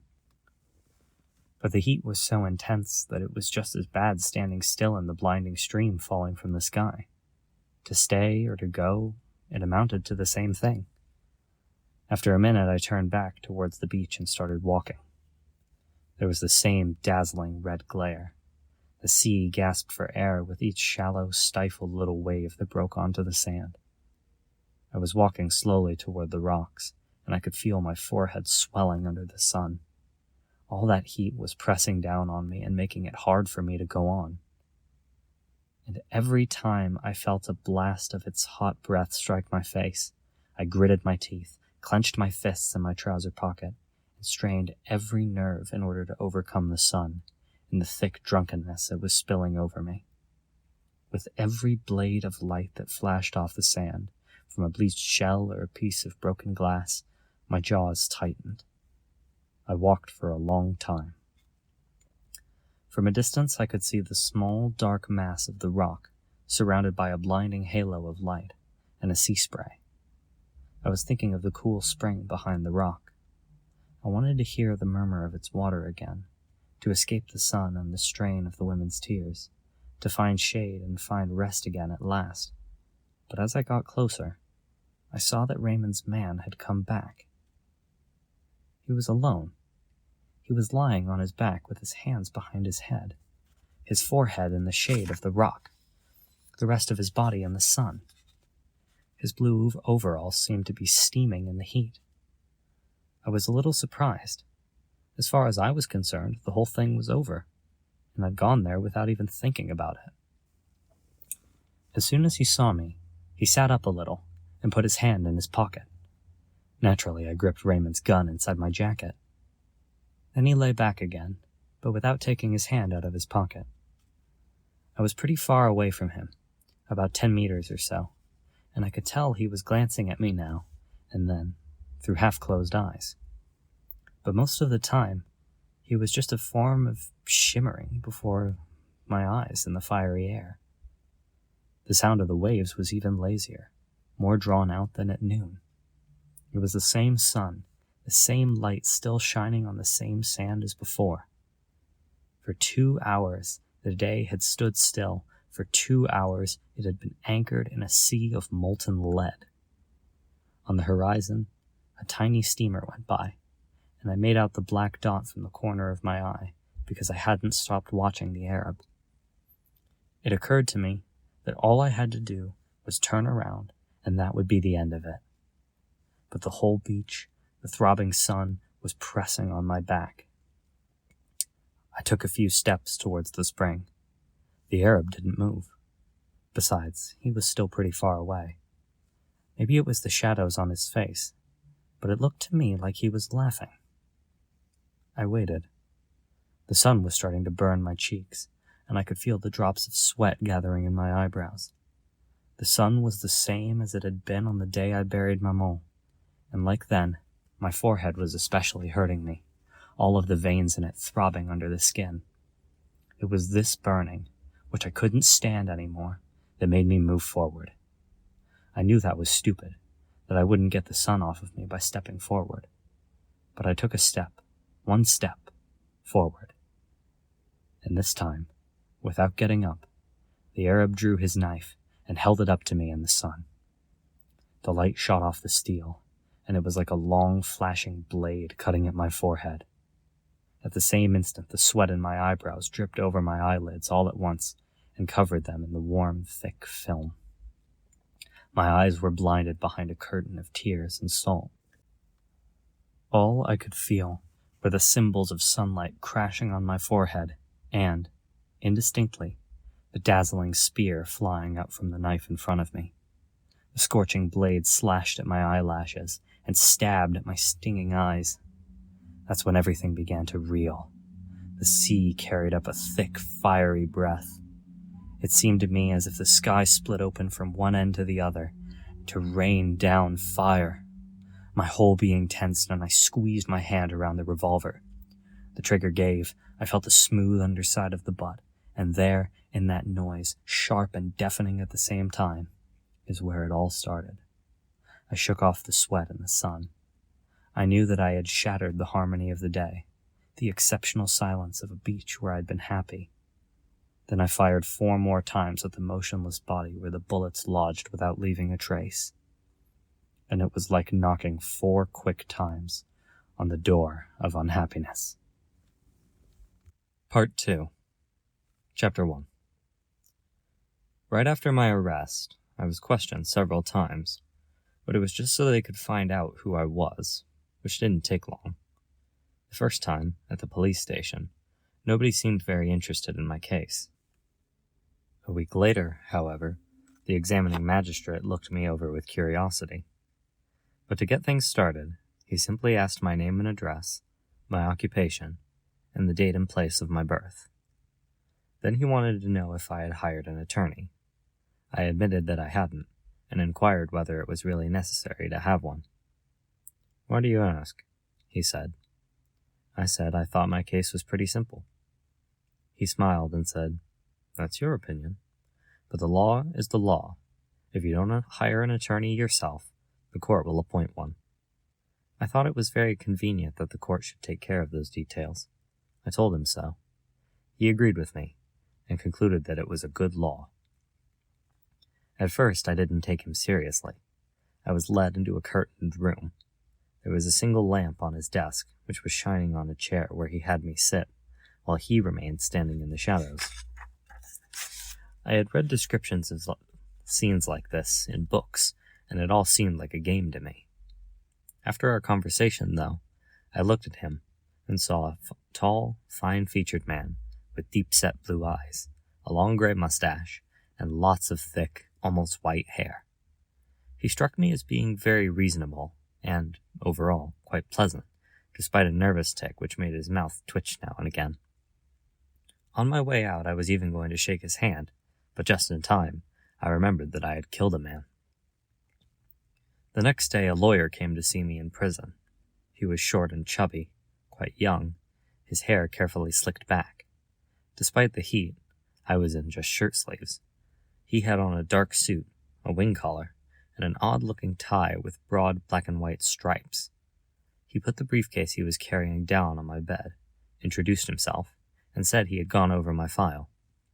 My case was a tricky one, but he had no doubts we'd win, if I trusted him. I thanked him, and he said, let's get down to business.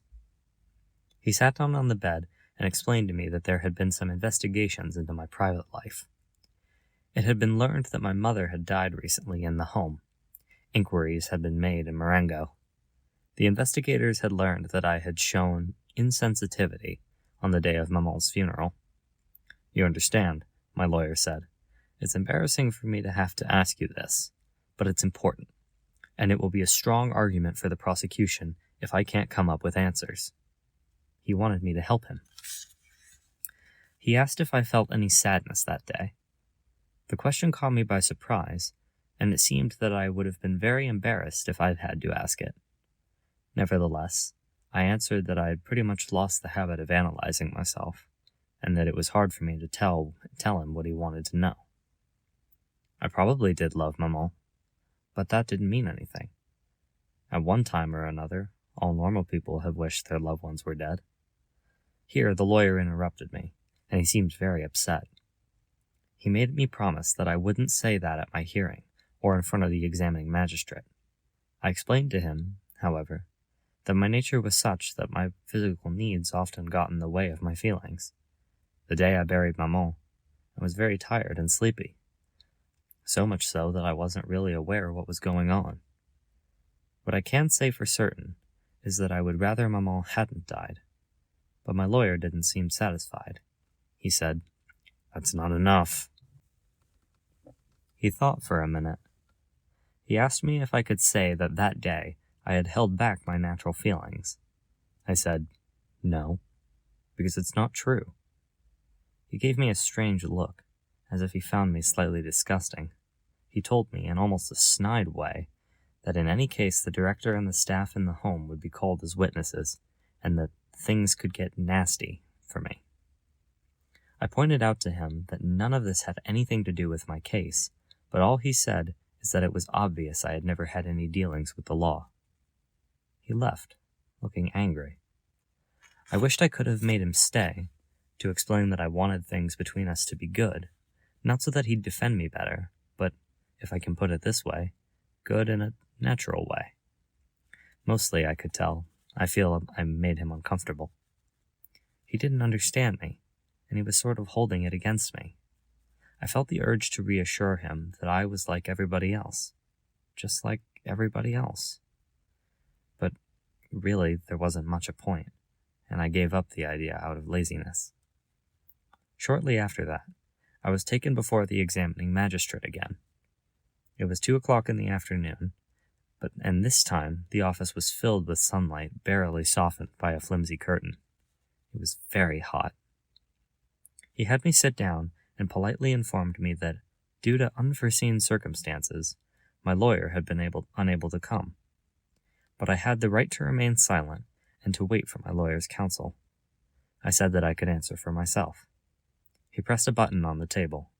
A young clerk came in and sat down right behind me. The two of us leaned back in our chairs. The examination began. He started out by saying that people were describing me as a taciturn and withdrawn person, and he wanted to know what I thought. I answered, "It's just that I don't have much to say, so I keep quiet." He smiled the way he had the first time, and agreed that that was the best reason of all, and that he added, "Besides, it's not important." Then he looked at me without saying anything, leaned forward rather abruptly, and said very quickly, "What interests me is you." I didn't really understand what he meant by that, so I didn't respond. "There are one or two things," he added, "that I don't quite understand. I'm sure you'll help me clean them up." And I said it was all pretty simple. He pressed me to go back over that day, and I went back over what I had already told him. Raymond, the beach, the swim, the quarrel, then back to the beach, the little spring, the sun, and the 5 shots with the revolver. After each sentence, he would say, "Fine, fine." When I got to the body lying there, he nodded and said, "Good." But I was tired of repeating the same story over and over. It seemed as if I had never talked so much in all my life. After a short silence, he stood up and told me that he wanted to help me, that I interest him, and that, with God's help, he would do something for me. But first he wanted to ask me a few more questions. Without working up to it, he asked me if I loved maman. I said, yes, the same as anyone. And the clerk, who up to then had been typing steadily, must have hit the wrong key, because he lost his place and had to go back. Again, without any apparent logic, the magistrate then asked if I had fired all 5 shots at once. I thought for a minute, and then explained that first I had fired a single shot, and then, a few seconds later, the other 4. Then he said, "Why did you pause between the first and second shot?" I once again could see the red sand and felt the burning sun on my forehead, but this time I didn't answer. In the silence that followed, the magistrate seemed to be getting fidgety. He sat down, ran his fingers through his hair, put his elbows on the desk, leaned towards me slightly with a strange look on his face. "Why? Why did you shoot the body that was on the ground?" Once again, I didn't know how to answer. The magistrate ran his hands across his forehead and repeated his question with a slightly different tone in his voice. "Why? You must tell me. Why?" Still, I didn't say anything. Suddenly he stood up, strode over to the far corner of his office, and pulled out a drawer in the file cabinet. He took out a silver crucifix, which he brandished, and came towards me, and in a completely different, almost cracked voice, he shouted, "Do you know what this is?" And I said, "Yes, of course." Speaking very quickly and passionately, he told me that he believed in God, that it was his conviction that no man was so guilty that God would not forgive him. But in order for that to happen, a man must repent, and in doing so become like a child whose heart is open and ready to embrace all. He was leaning all the way over the table. He was waving the crucifix almost directly over my head. To tell the truth, I found it very hard to follow his reasoning. The first was because I was hot, and there were big flies in his office that kept landing on my face, and also because he was scaring me a little. At the same time, I knew that it was ridiculous, because, after all, I was the criminal. He went on anyway. I vaguely understood that to his mind there was just one thing that wasn't clear in my confession, the fact that I had hesitated before I fired the first and second shot. The rest was fine, but that part he couldn't seem to understand. I was about to tell him he was wrong to dwell on it, because it didn't really matter. But he cut me off and urged me one last time, drawing himself up to his full height, and asking me if I believed in God. I said no. He sat down indignantly. He said it was impossible. All men believed in God, even those who turned their backs on him. That was his belief, and if he were ever to doubt it, his life would become meaningless. "Do you want my life to be meaningless?" he shouted. As far as I could see, it didn't have anything to do with me, and I told him so. But from across the table, he had already thrust the crucifix in my face, and he was screaming irrationally, "I am a Christian. I ask him to forgive you of your sins. How can you not believe that he suffered for you?" I was struck by how sincere he seemed, and I had had enough. It was getting hotter and hotter. As always, whenever I want to get rid of someone I'm not really listening to, I made it appear as if I agreed. To my surprise, he acted triumphant. You see, he said, "you do believe, don't you? And you're obviously going to place your trust in him, aren't you?" Again, I said no. He fell back in his chair. He seemed to be very tired. He didn't say anything for a minute while the typewriter, which hadn't let up the whole time, was still tapping out the last few sentences. Then he looked at me closely, with a little sadness in his face. In a low voice, he said, "I have never seen a soul as hardened as yours. The criminals who have come before me have always wept at the sight of this image of suffering." I was about to say that was precisely because they were criminals, but then I realized that I was one too. It was an idea I couldn't get used to. Then the judge stood up, as if to give me a signal that the examination was over. He simply asked, in the same weary tone, if I was sorry for what I had done. I thought about it for a minute, and said that more than sorry, I felt kind of annoyed. I got the impression he didn't understand, but that was as far as things went that day.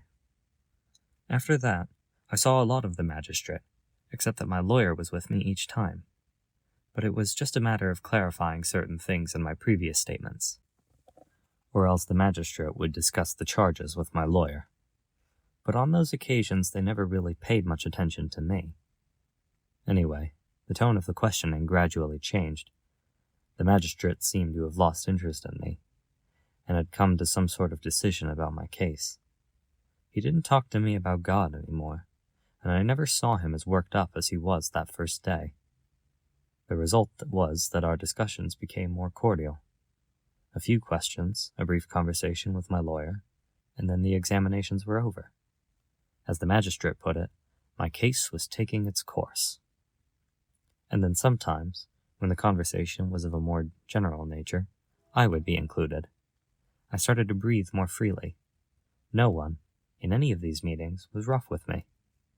Everything was so natural, so well handled, and so calmly acted out that I had the ridiculous impression of being one of the family. And I can say that at the end of the 11 months this investigation lasted, I was almost surprised that I had ever enjoyed anything other than those rare moments when the judge would lead me out the door of his office, slap me on the shoulder, and say to me cordially, "That's all for now, Monsieur Antichrist." I would then be handed back over to the police. Chapter 2.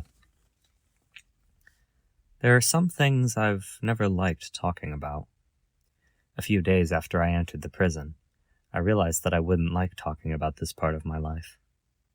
Later on, though, I never saw any point to my reluctance.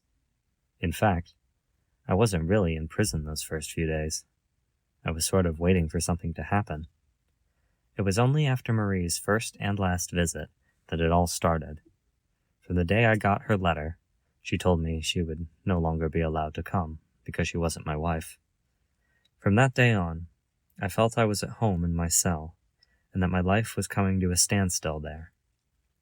The day of my arrest, I was put in a room where there were already several other prisoners, most of them Arabs. They laughed when they saw me. Then they asked me what I was in for. I said I'd killed an Arab, and they were all silent.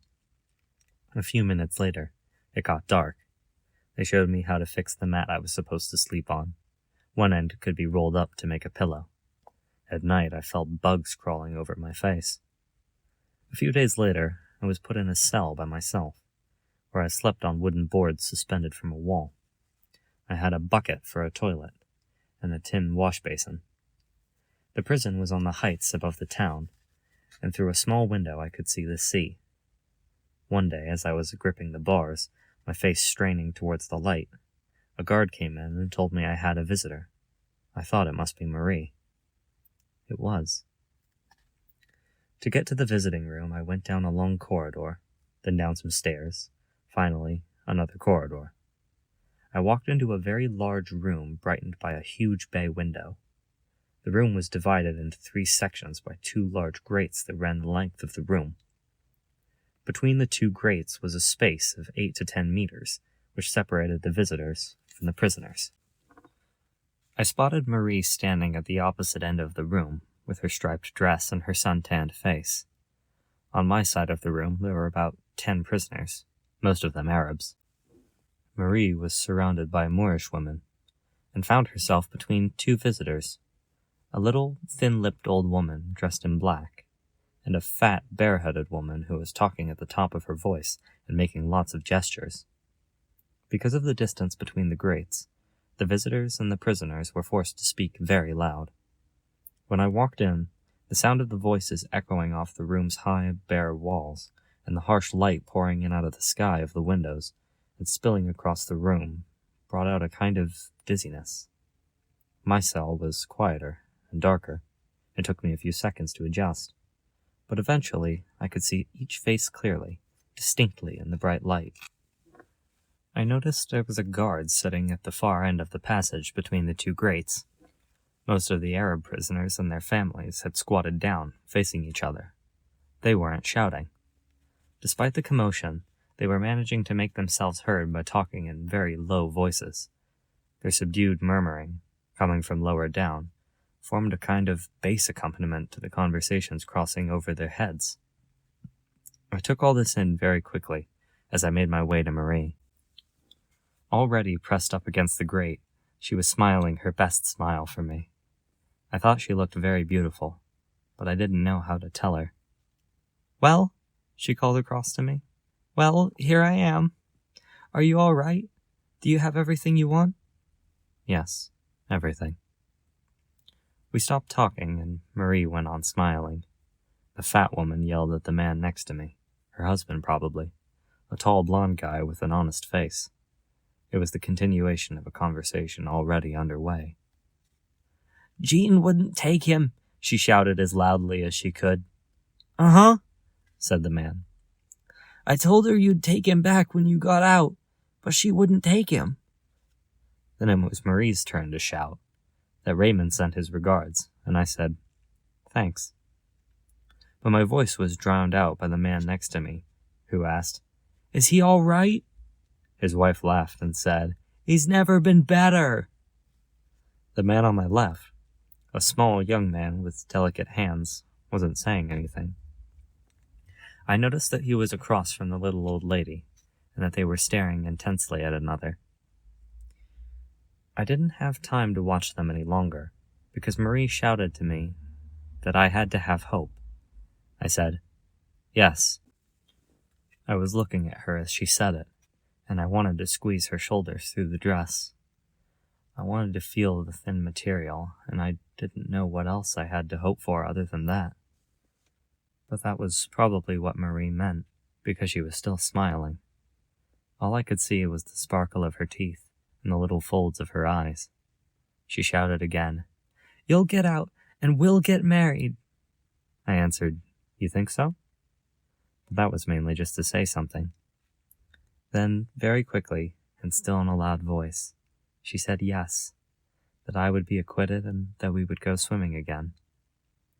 But the other woman took her turn to shout, and said she had left a basket at the clerk's office.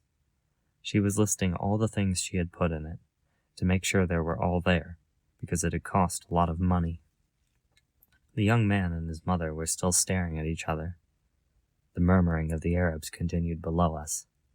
Outside, the light seemed to surge up over the bay window. I was feeling a little sick, and I'd have liked to leave. The noise was getting painful. But on the other hand, I wanted to make the most of Marie's being there. I don't know how much time went by.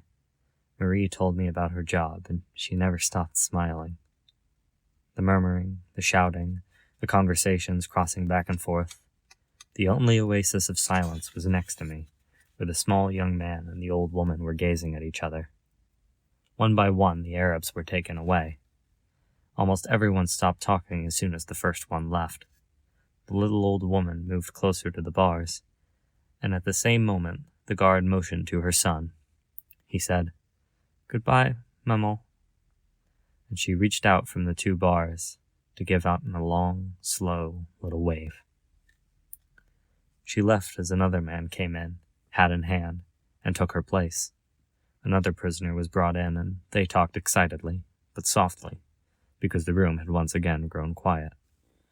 They came for the man on my right, and his wife said to him, without lowering her voice, as if she hadn't noticed that there was no need to shout any more, "Take care of yourself, and be careful." Then it was my turn. Marie blew me a kiss. I looked back before disappearing. She hadn't moved, and her face was still pressed against the bars with the same sad, forced smile on it. Shortly after that was when she wrote to me, and the things I'd never liked talking about began. Anyway, I shouldn't exaggerate, as it was easier for me than for others.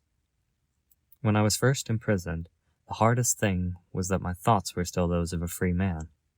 For example, I would suddenly have the urge to be on the beach and to walk down to the water. As I imagined the sound of the first waves under my feet, my body entering the water and the sense of relief it would give me, all of a sudden I would feel just how closed in I was by the walls of my cell. But that only lasted a few months. Afterwards, my only thoughts were those of a prisoner.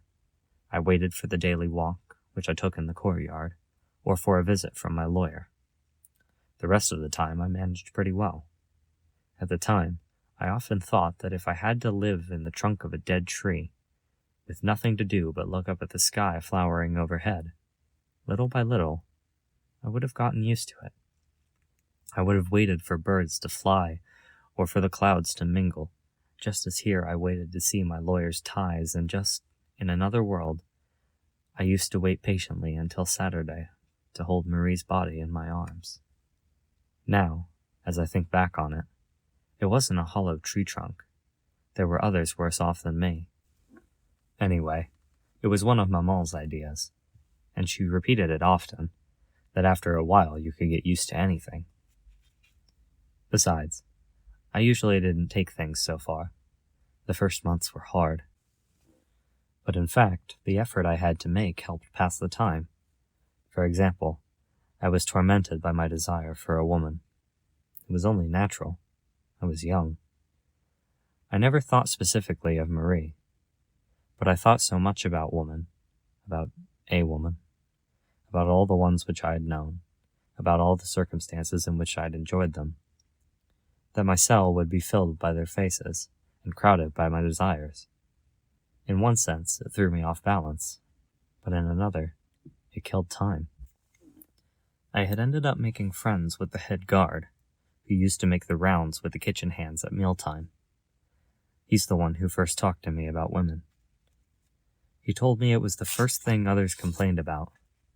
I told him it was the same for me, and that I thought it was unfair treatment.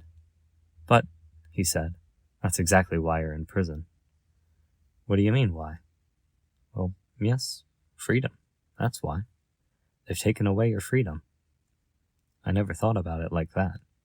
I agreed. It's true. I said, otherwise, what would be the punishment? Right. You see, you understand these things. The rest of them don't. But they just end up doing it by themselves. The guard left after that. There were the cigarettes, too. When I entered prison, they took away my belt, my shoelaces, my tie, and everything that I had in my pockets, my cigarettes in particular. Once I was in my cell, I asked to have them back, but I was told I wasn't allowed. The first few days were really rough. That may be the thing that was hardest for me. I would suck on chips of wood I broke off my bed planks. I walked around nauseated all day long. I couldn't understand why they had taken them away when they didn't hurt anybody. Later on, I realized that that too was part of my punishment. But by then, I had gotten used to not smoking, and it wasn't a punishment anymore. Apart from these annoyances, I wasn't too unhappy. Once again, the main problem was killing time. Eventually, once I learned how to remember things, I wasn't bored at all. Sometimes I would get to thinking about my room, and in my imagination I would start at one corner and circle the room, mentally noting everything that was there along the way. At first it didn't take long, but every time I started over, it took a little longer. I would remember every piece of furniture, and on every piece of furniture, every object, and of every object, all the details, and then all the details themselves. A flake, a crack, a chipped edge, the color and the texture. At the same time, I would try not to lose thread of my inventory, to make a complicated list, so that after a few weeks I could spend hours just enumerating the things that were in my room. And the more I thought about it, the more I dug out of my memory things I had overlooked or forgotten. I realized then that a man who had lived only one day could easily live for 100 years in prison. He would have enough memories to keep him from being bored. In a way, that was an advantage. Then there was sleep. At first, I didn't sleep well at night, and not at all during the day. Little by little, my nights got better, and I was able to sleep during the day, too. In fact, during the last few months, I had been sleeping for 16 to 18 hours a day.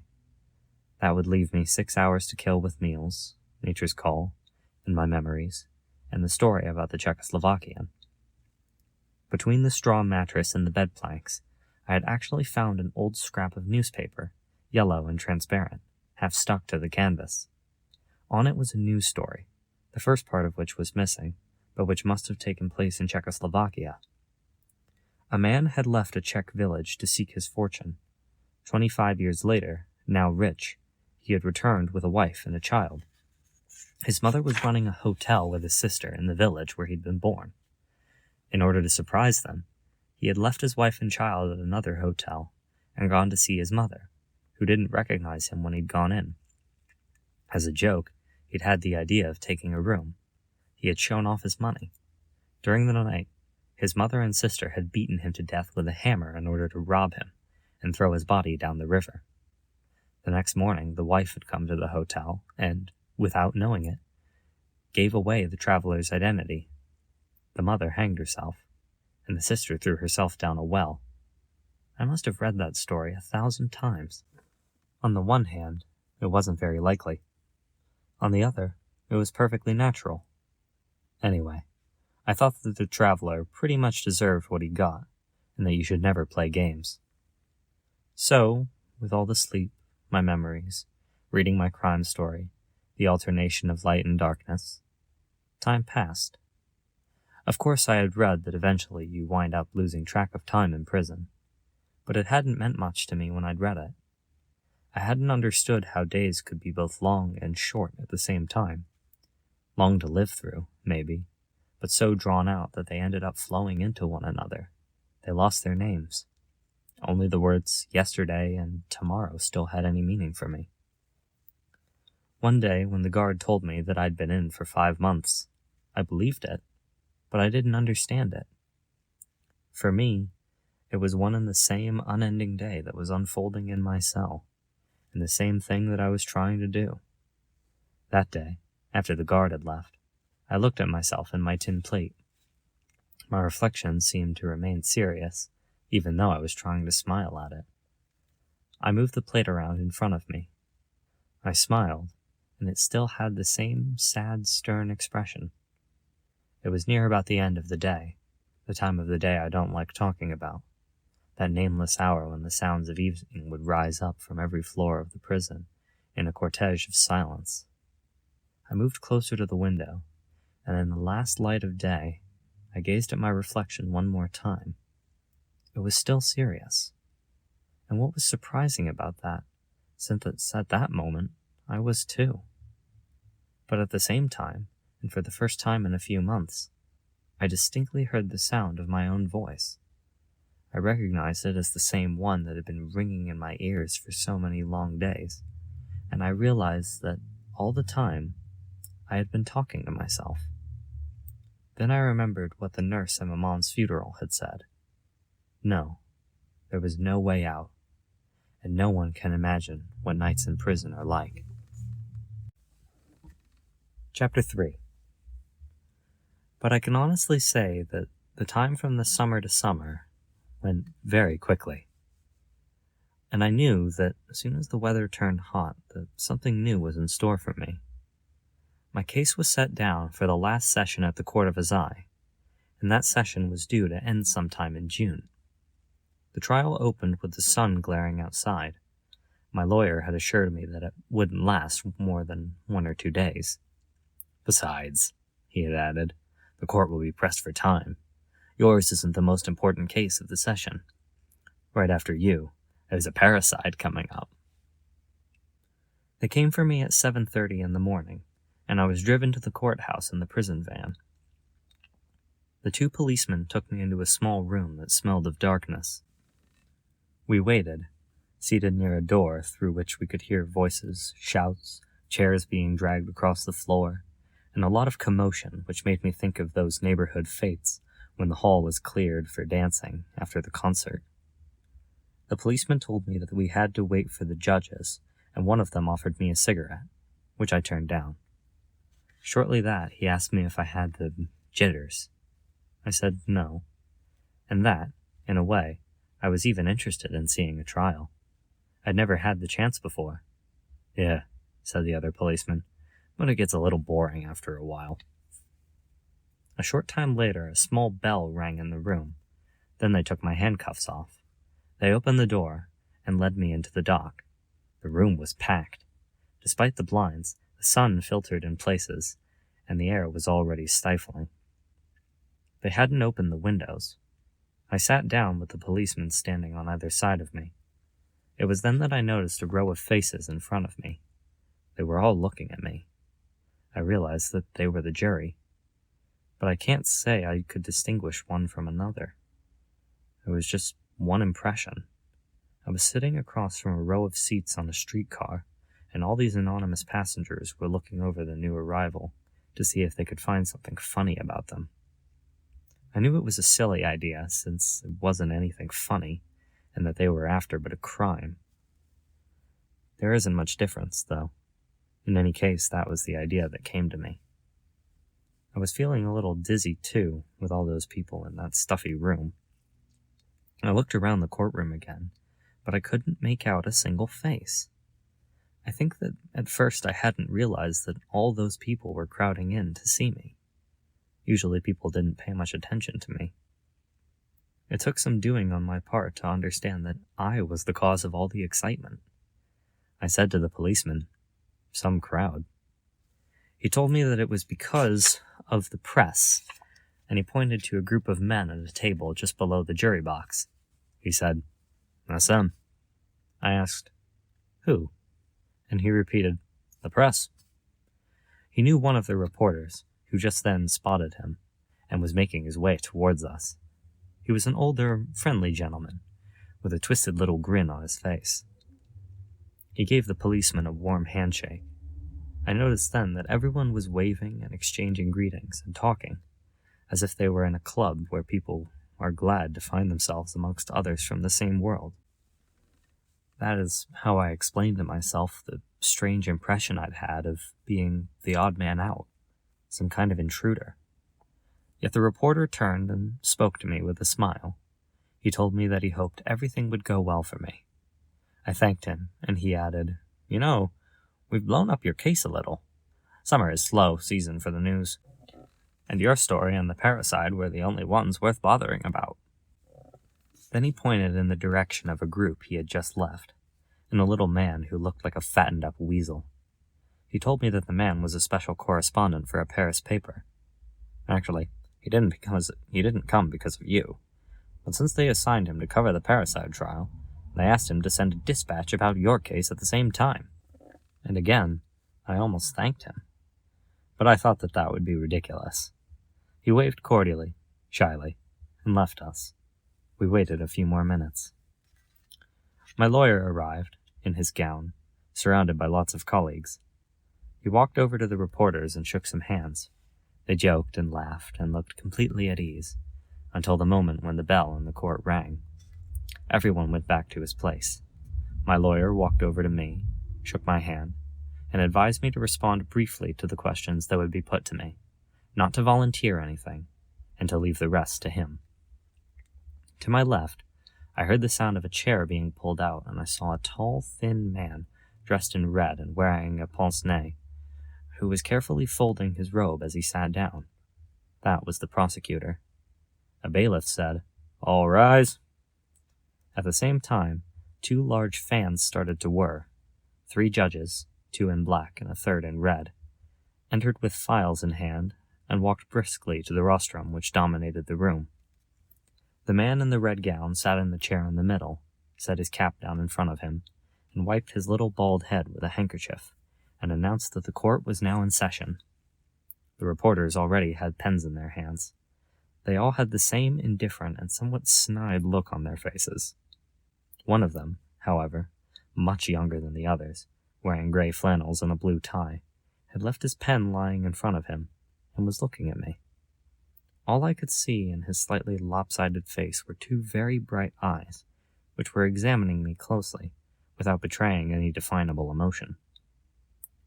And I had the odd impression of being watched by myself. Maybe it was for that reason, and also because I wasn't familiar with all the procedures, that I didn't quite understand everything that happened next. The drawing of lots for the jury, the questions put by the presiding judge to my lawyer, the prosecutor, and the jury. Each time, the jurors' heads would all turn toward the bench at the same time. The quick reading of the indictment, in which I recognized names of peoples and places, and some more questions to my lawyer. Anyways, the presiding judge said he was going to proceed with the calling of witnesses. The bailiff read off some names that got my attention. In the middle of what until then had been a shapeless mass of spectators, I saw them stand up, one by one, only to disappear again through a side door.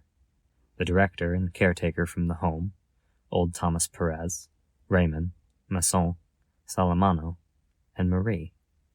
She waved to me, anxiously.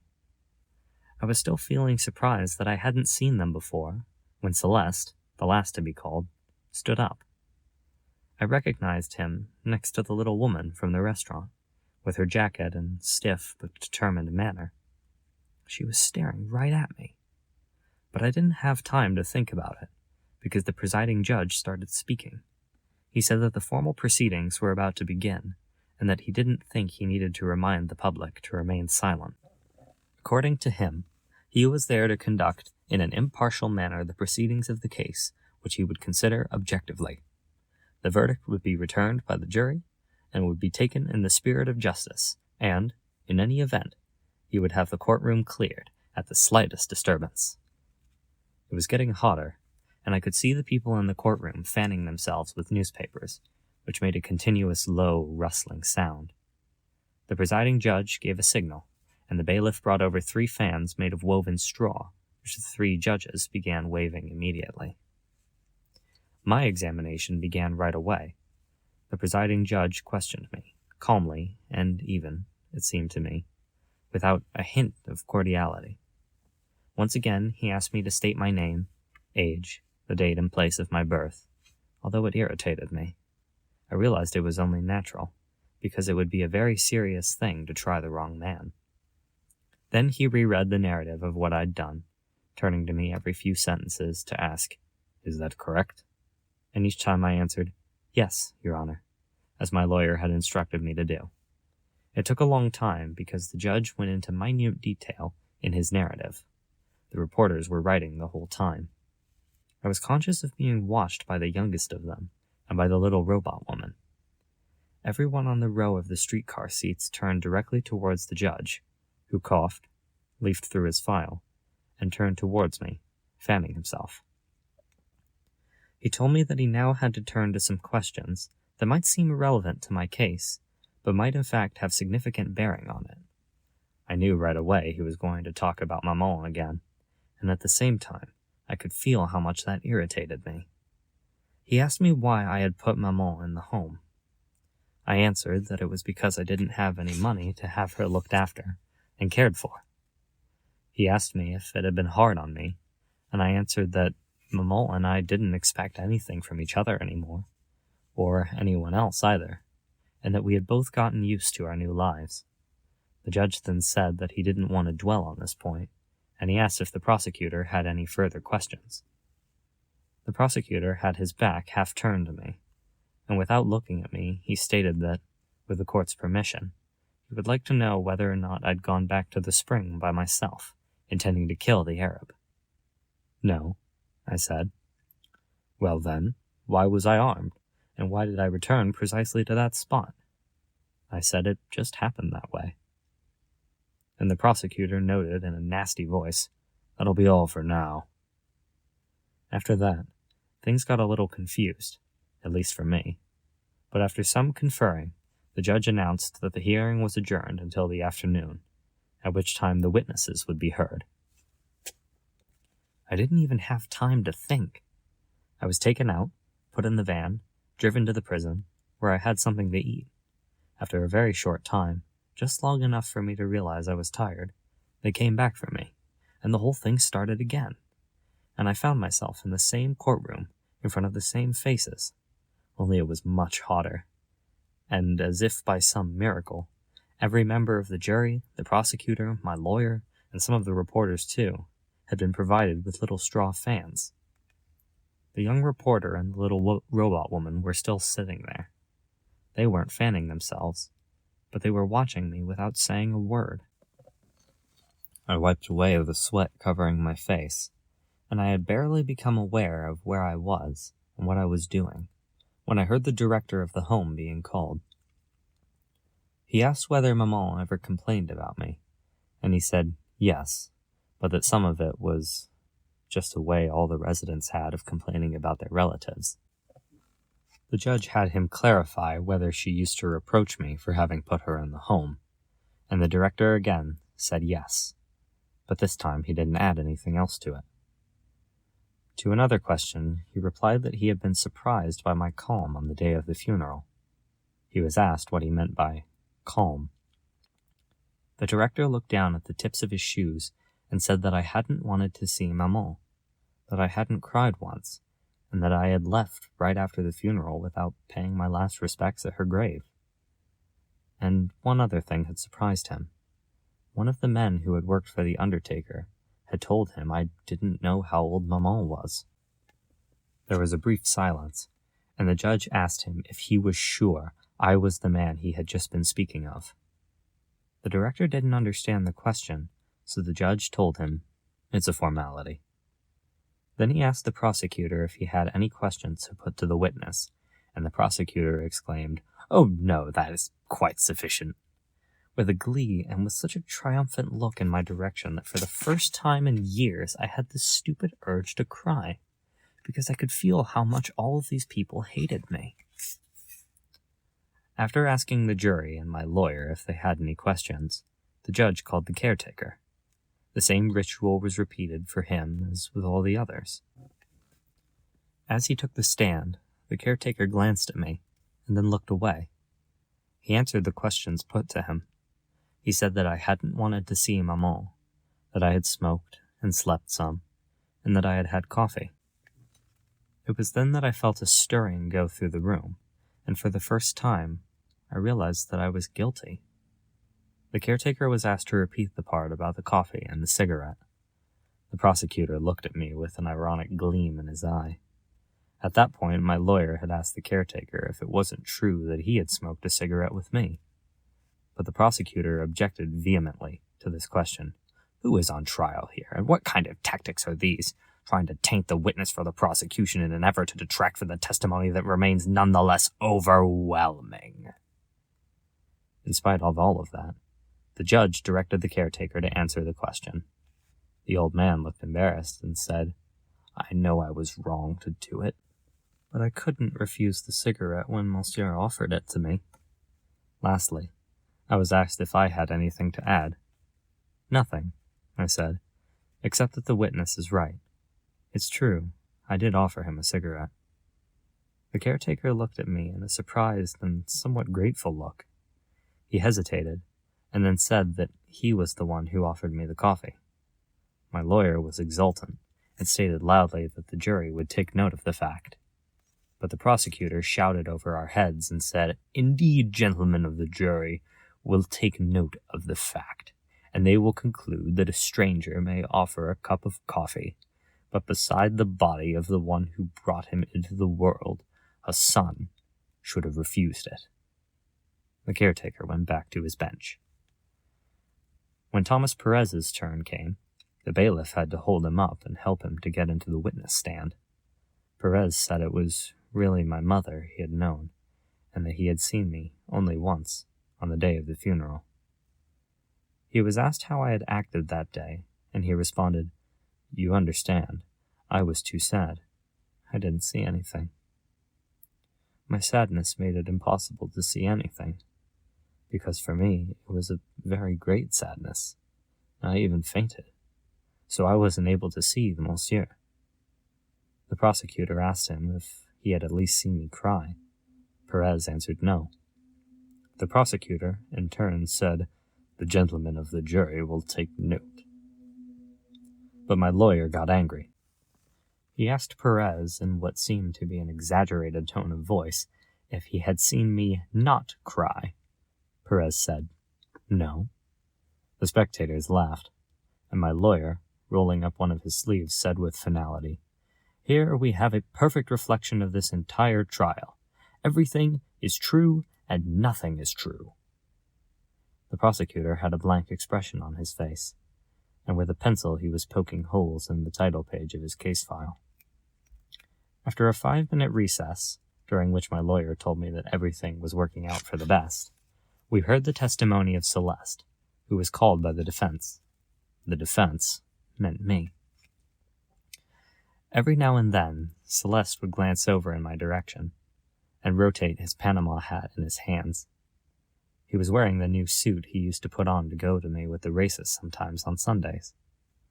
But I think it must not have been able to get his collar on, because it only had a brass stud keeping his shirt fastened. He was asked if I was a customer of his, and he said, yes, but he was also a friend. What he thought of me, and he answered that I was a man, what he meant by that, and he stated that everyone knew what that meant, if he had noticed I was ever withdrawn, and all he would admit is that I didn't speak unless I had something to say. The prosecutor asked him if I'd kept up with my bill. Celeste laughed and said, between us, those were just details. He was asked again what he thought about my crime. He put his hands on the edge of the box, and you could tell he had something prepared. He said, the way I see it, it's bad luck. Everybody knows what bad luck is. It leaves you defenseless. And there it is. The way I see it, it's bad luck. He was about to go on, but the judge told him that that would be all, and thanked him. Celeste was a little taken aback, but he stated that he had more to say. He was asked to be brief. He again repeated that it was bad luck. And the judge said, yes, fine, but we are here to judge just this sort of bad luck. Thank you. And as if he had reached the end of both his knowledge and his goodwill, Celeste turned toward me. It looked to me as if his eyes were glistening and his lips were trembling. He seemed to be asking me, what else could I do? I said nothing. I made no gesture of any kind, but it was the first time in my life I had ever wanted to kiss a man. The judge again instructed him to step down. Celeste went and sat amongst the spectators. He sat there throughout the entire trial, leaning forward, his elbows on his knees, his Panama hat in his hands, listening to everything that was said. Marie entered. She had put on a hat, and she was still beautiful, but I liked her better with her hair loose. From where I was sitting, I could just make out the slight fullness of her breasts, and I recognized the little pout in her lower lip. She seemed very nervous. Right away, she was asked how long she had known me. She said that since the time she had worked in our office. The judge wanted to know what her relation was to me. She said that she was my friend. To another question, she answered, yes, it was true that she was supposed to marry me. Flipping through the file, the prosecutor asked her bluntly when our liaison had begun. She indicated the date. The prosecutor remarked indifferently that if he was not mistaken, that was the day after Maman had died. Then, in a slightly ironic tone, he said that he didn't mean to dwell on such a delicate matter, and that he fully appreciated Marie's misgivings, but, and here his tone grew firmer, that he was duty-bound to go beyond propriety. He asked Marie to describe briefly that day when I had first known her. Marie didn't want to, but at the prosecutor's insistence, she went over our swim, the movies, and going back to my place. The prosecutor said that after Marie had given her statements to the examining magistrate, he had consulted with the movie listings for that day. He added that Marie herself would tell the court what film was showing. In almost an expressionless voice, she did in fact tell the court that it was a Fernandel movie. By the time she had finished, there was complete silence in the courtroom. The prosecutor then rose and, very gravely, and with what struck me as real emotion in his voice, his finger pointing at me, he said slowly and distinctly, "Gentlemen of the jury, the day after his mother's death, this man was out swimming, starting up a dubious liaison, going to the movies, a comedy, for laughs. I have nothing further to say." He sat down in the still silent courtroom. But all of a sudden, Marie began to sob, saying it wasn't like that, there was more to it, and that she was being made to say the opposite of what she was thinking, that she knew me, and that I hadn't done anything wrong. But at a signal from the judge, the bailiff ushered her out, and the trial proceeded. Hardly anyone listened after that when Masson testified that I was an honest man, and I'd even say a decent one. Hardly anyone listened to Salamano either, when he recalled how I'd been good to his dog, and when he answered a question about my mother and me by saying that I'd run out of things to say to Maman, and that was why I'd put her in the home. "You must understand," Salamano kept saying. "You must understand." But no one seemed to understand. He was ushered out. Next came Raymond, who was the last witness. He waved to me all of a sudden, and blurted out that I was innocent. But the judges advised him that he was being asked not for judgments, but for facts. He was instructed to wait for questions before responding. He was directed to state precisely what his relations with the victim were.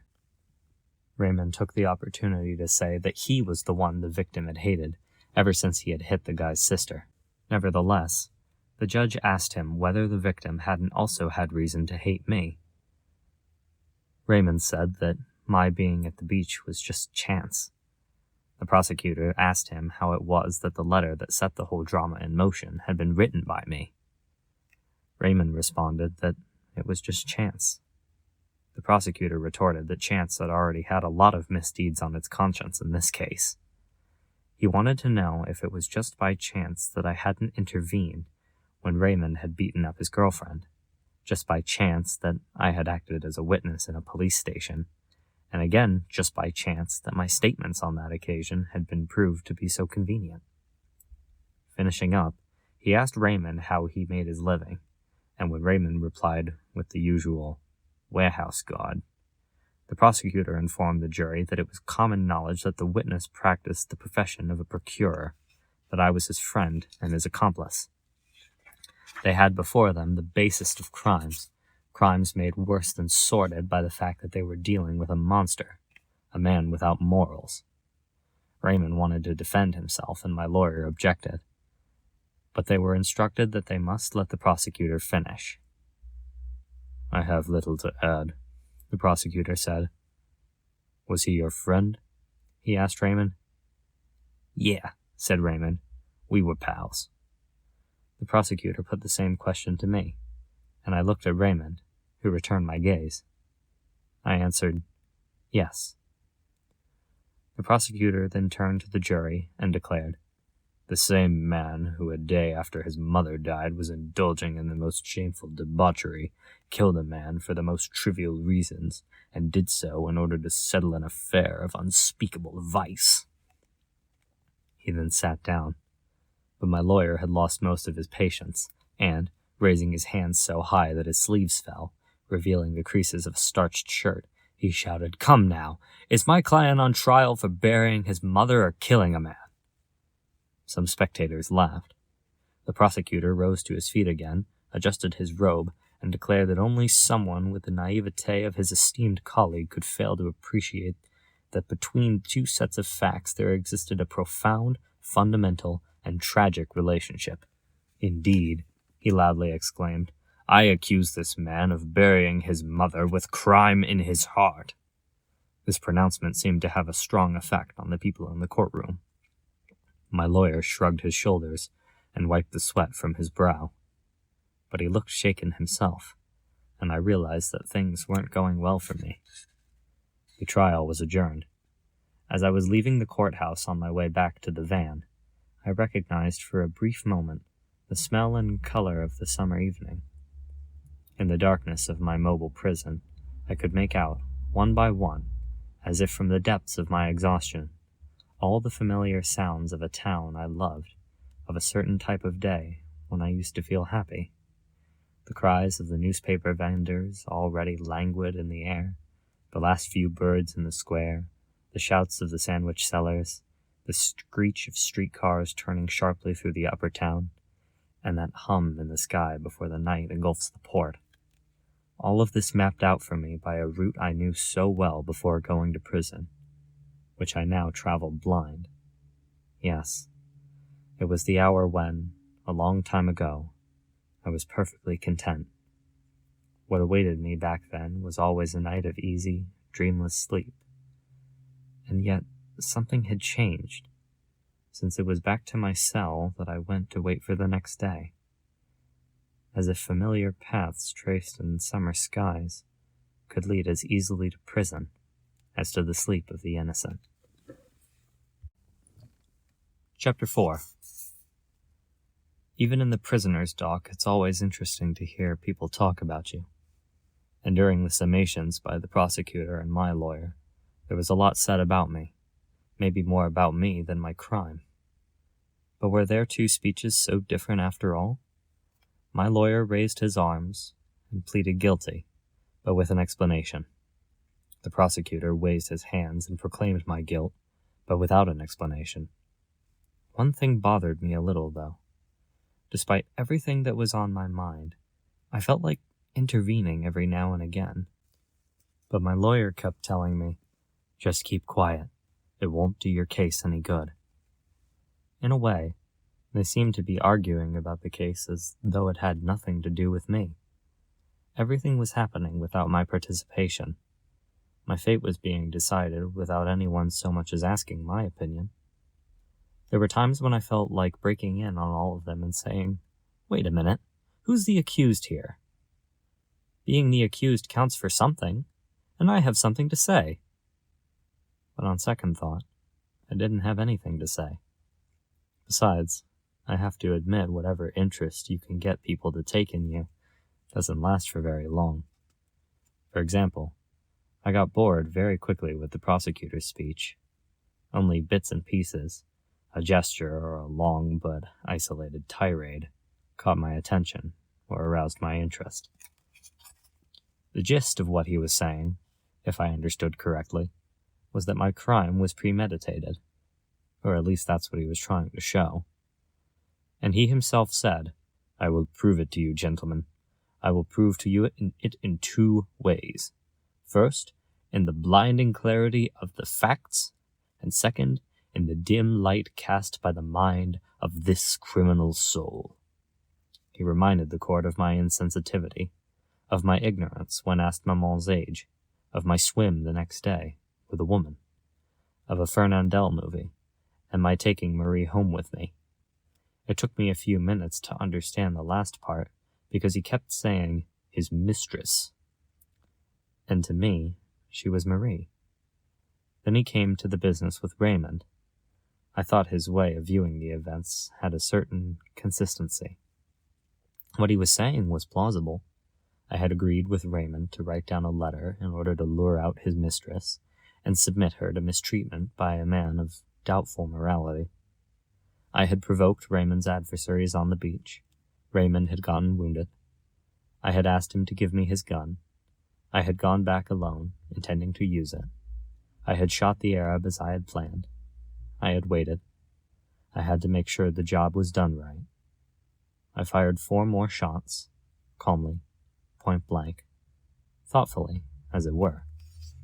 "And there you have it, gentlemen," said the prosecutor. "I have retraced for you the full course of events which led this man to kill with full knowledge of his actions. I stress this point," he said, "for this is no ordinary murder, no thoughtless act for which you might find mitigating circumstances. This man, gentlemen, this man is intelligent. You heard him, didn't you? He knows how to answer. He knows the value of words. And no one can say that he acted without realizing what he was doing." I was listening, and I could hear that I was being judged intelligent. But I couldn't quite understand how an ordinary man's good qualities could become crushing accusations against a guilty man. At least that was what struck me, and I stopped listening to the prosecutor until I heard him say, "Has he so much expressed any remorse? Never, gentlemen. Not once during the preliminary hearings did this man show emotion over this heinous offense." At this point, he turned in my direction, pointed his finger at me, and went on attacking me without my fully ever understanding why. Of course, I couldn't help admitting that he was right. I didn't feel much remorse for what I'd done, but I was surprised by how relentless he was. I would have liked to have tried explaining to him cordially, almost affectionately, that I'd never been able to truly feel remorse for anything. My mind was always on what was coming next, today or tomorrow. But naturally, given the position I'd been put in, I couldn't talk to anyone that way. It didn't have a right to show anyone feeling or goodwill. I tried to listen again, but the prosecutor began to talk about my soul. He said that he had peered into it, and that he had found nothing, gentlemen of the jury. He said that the truth was that I didn't have a soul, and that nothing human, not one of the moral principles that govern men's hearts, was within my reach. Of course, he added, we cannot blame him for this. We cannot complain that he lacks what it was not within his power to acquire. But here this court, the wholly negative virtue of tolerance must give way to a sterner, yet loftier virtue of justice, especially when the emptiness of this man's heart becomes, as we should find it within this man, an abyss threatening to swallow up society. It was then that he talked about my attitude toward Maman. He repeated what he had said earlier in the proceedings, but it went much longer than when he was talking about my crime, so long, in fact, that finally all I was aware of was how hot the morning was. At least until the prosecutor stopped and after a short silence continued in a very low voice, filled with conviction. Tomorrow, gentlemen, this same court is to sit in judgment on the most monstrous of crimes, the murder of a father. According to him, the imagination recoiled before such an odious offense.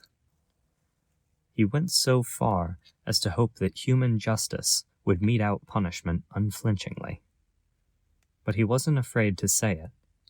My callousness inspired him a horror nearly greater than that which he felt at the crime of parricide. Also, according to him, a man who is morally guilty of killing his mother severs himself from society in the same way as the man who raises a murderous hand against the father who begat him. In any case, the one man paved the way for the deeds of the other, in a sense foreshadowed and even legitimized them. I am convinced, gentlemen, he added, raising his voice, that you will not think it so bold of me that I suggest that the man who is seated at the dock is also guilty of the murder to be tried in this court tomorrow. You must be punished accordingly. Here the prosecutor wiped his face, which was glistening with sweat. He concluded by saying that his duty was a painful one, but that he would carry it out resolutely. He stated that I had no place in a society whose most fundamental rules I had ignored, and that I could not appeal to the same human heart whose elementary response I knew nothing of. I ask you for this man's head, he said, and I do so with a heart at ease, for if in the course of what has been a long career I have had occasion to call for the death penalty, never as strongly as today have I felt this painful duty made easier, lighter, clearer, by the certain knowledge of a sacred imperative, and by the horror I feel when I look into a man's face, and all I see is a monster. When the prosecutor returned to his seat, there was a rather long silence. My head was spinning with heat and astonishment. The presiding judge cleared his throat, and in a very low voice asked me if I had anything to add. I stood up, since I did wish to speak. I said, almost at random, in fact, I had never intended to kill the Arab. The judge replied by saying that that was at least an assertion, that until then he hadn't quite grasped the nature of my defense, and that before hearing from my lawyer he would be happy to have me state precisely the motives for my act. Fumbling a little with my words and realizing how ridiculous I sounded, I blurted out that it was because of the sun. People laughed. My lawyer threw up his hands, and immediately after he was given the floor. But he stated that it was late, and that he would need several hours. He requested that the trial be reconvened in the afternoon. The court granted this motion. That afternoon, the big fans were still churning the thick air in the courtroom, and the jurors' brightly colored fans were all moving in unison. It seemed to me as if my lawyer's summation would never end. At one point, though, I listened, because he was saying, "It is true, I killed a man." He went on like that, saying "I" whenever he was speaking about me. I was completely taken aback. I leaned over to one of the guards and asked him why he was doing that. He told me to keep quiet, and a few seconds later he added, "All lawyers do it." I thought it was a way to exclude me further from the case, reduce me to nothing, and in a sense, substitute himself for me. But I think I was already very far removed from the courtroom. Besides, my lawyer seemed ridiculous to me. He rushed through a plea of provocation, and then he talked too much about my soul. But to me, he seemed to have a lot less talent than the prosecutor.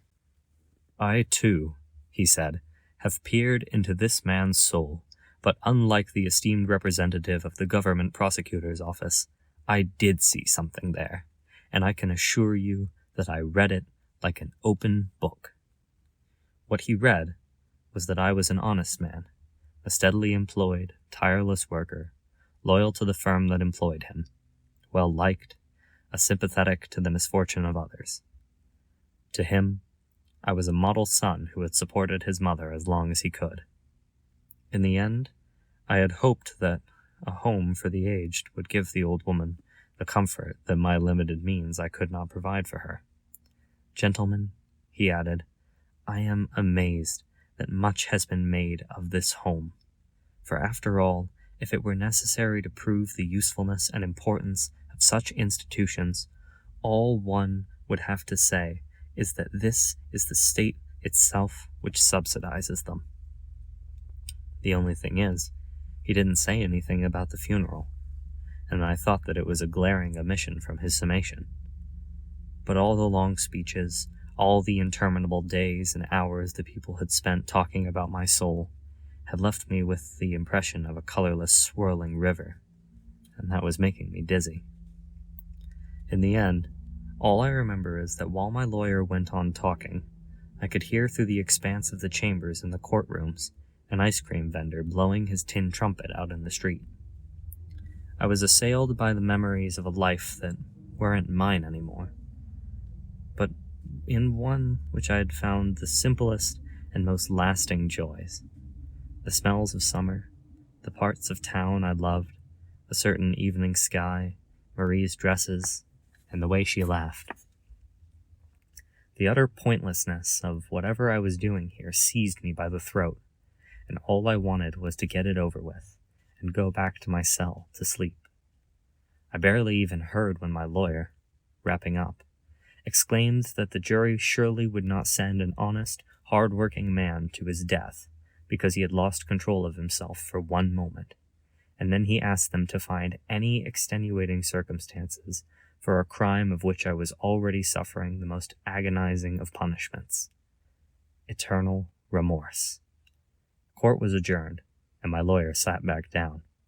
He looked exhausted, but his colleagues came over to shake his hand. I heard, "That was brilliant." One of them even appealed to me as a witness. "Wasn't it?" he said. I agreed, but my congratulations weren't sincere, because I was too tired. Meanwhile, the sun was getting low outside, and it wasn't hot anymore. From what street noises I could hear, I sensed the sweetness of evening was coming on. There we all were, waiting. And what we were all waiting for really concerned only me. I looked around the room again. Everything was the same as it had been on the first day.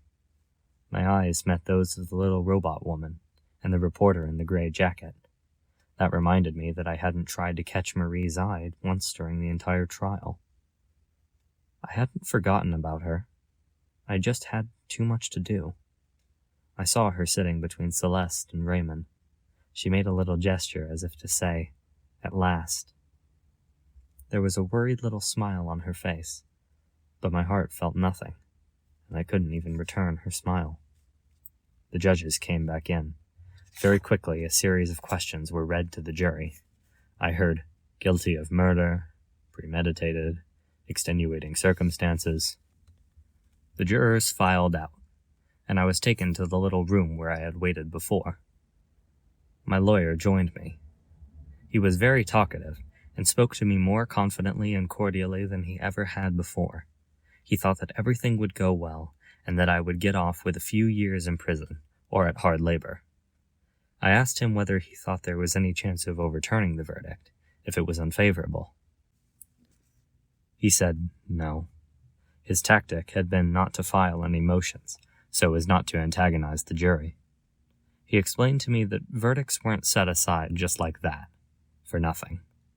That seemed obvious, and I accepted his logic. Looking at it objectively, it made perfect sense. Otherwise, there would be too much pointless paperwork. Anyway, he said, we can always appeal, but I'm convinced that the outcome will be favorable. We waited for a long time, almost 3/4 of an hour, I think. Then a bell rang. My lawyer left me, saying, the foreman of the jury is going to announce the verdict. You'll only be brought in for the passing of the sentence. Doors slammed. People were running on stairs somewhere, and I couldn't tell if there were a nearby one or far away. Then I heard a muffled voice reading something in the courtroom. When the bell rang again, when the door to the dock opened, what rose to greet me was the silence of the courtroom, the silence of the strange feeling I had when I had noticed that the young reporter had turned his eyes away. I didn't look in Marie's direction. I didn't have time to, because the presiding judge told me in bizarre language that I was to have my head cut off in a public square in the name of the French people.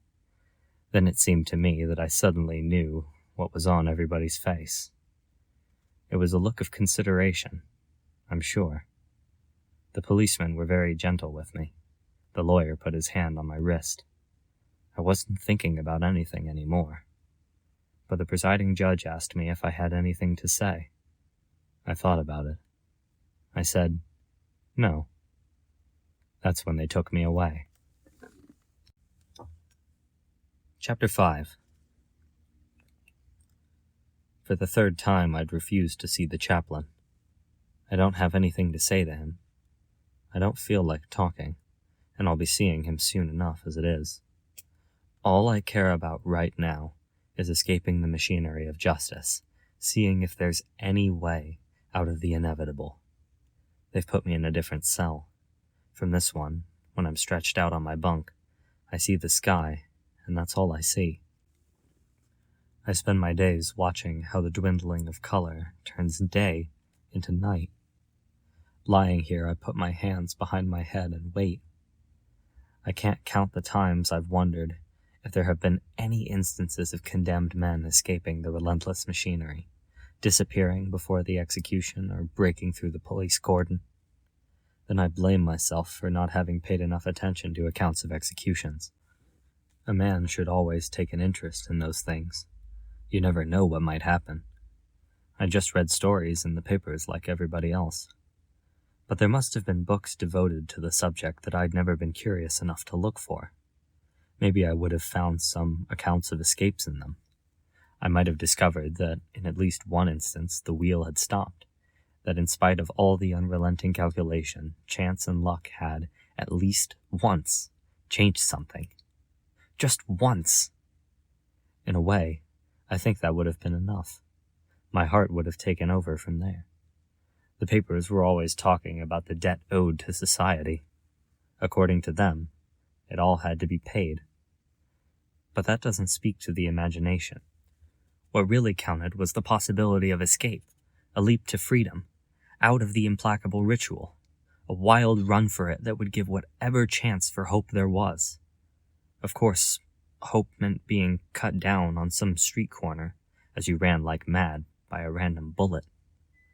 But when I really thought it through, nothing was going to allow me such a luxury. Everything was against it. I would just be caught up in the machinery again. Despite my willingness to understand, I just couldn't accept such arrogant certainty. Because, after all, There really was something ridiculously out of proportion between the verdict such certainty was based on and the imperturbable march of events from the moment that verdict was announced. The fact that the sentence had been read at 8 o'clock at night and not 5 o'clock. The fact that it could have been an entirely different one. The fact that it had been decided by men who changed their underwear. The fact that it had been handed down in the name of some vague notion called the French, or German, or Chinese people. All of it seemed to detract from the seriousness of the decision. I was forced to admit, however, that from the moment it had been passed, its consequences became as real and as serious as the wall against which I pressed the length of my body. At times like this, I remembered a story Maman used to tell me about my father. I never knew him. Maybe the only thing I did know about the man was the story that Maman would tell me back then. He'd gone to watch a murderer be executed. Just the thought of going had made him sick to his stomach. But he went anyway, and when he came back, he spent half the morning throwing up. I remember feeling a little bit disgusted by him at the time, but now I understood it was perfectly normal. How had I not seen that there was nothing more important than an execution, and that when you come right down to it, it was the only thing a man could be truly interested in? If I ever got out of this prison, I would go and watch every execution there was. But I think it was a mistake to even consider the possibility, because the thought that one fine morning I would find myself a free man standing behind a cordon of police, on the outside as it were, and the thought of being a spectator who comes to watch when they can go and throw up afterwards, the wave of poisoned joy rose in my throat. But I wasn't being reasonable. It was a mistake to let myself get carried away with such imaginings, because the next minute I would get so cold that I would curl up into a ball under my blanket, and my teeth would be chattering and I couldn't make them stop. But naturally, you can't always be reasonable.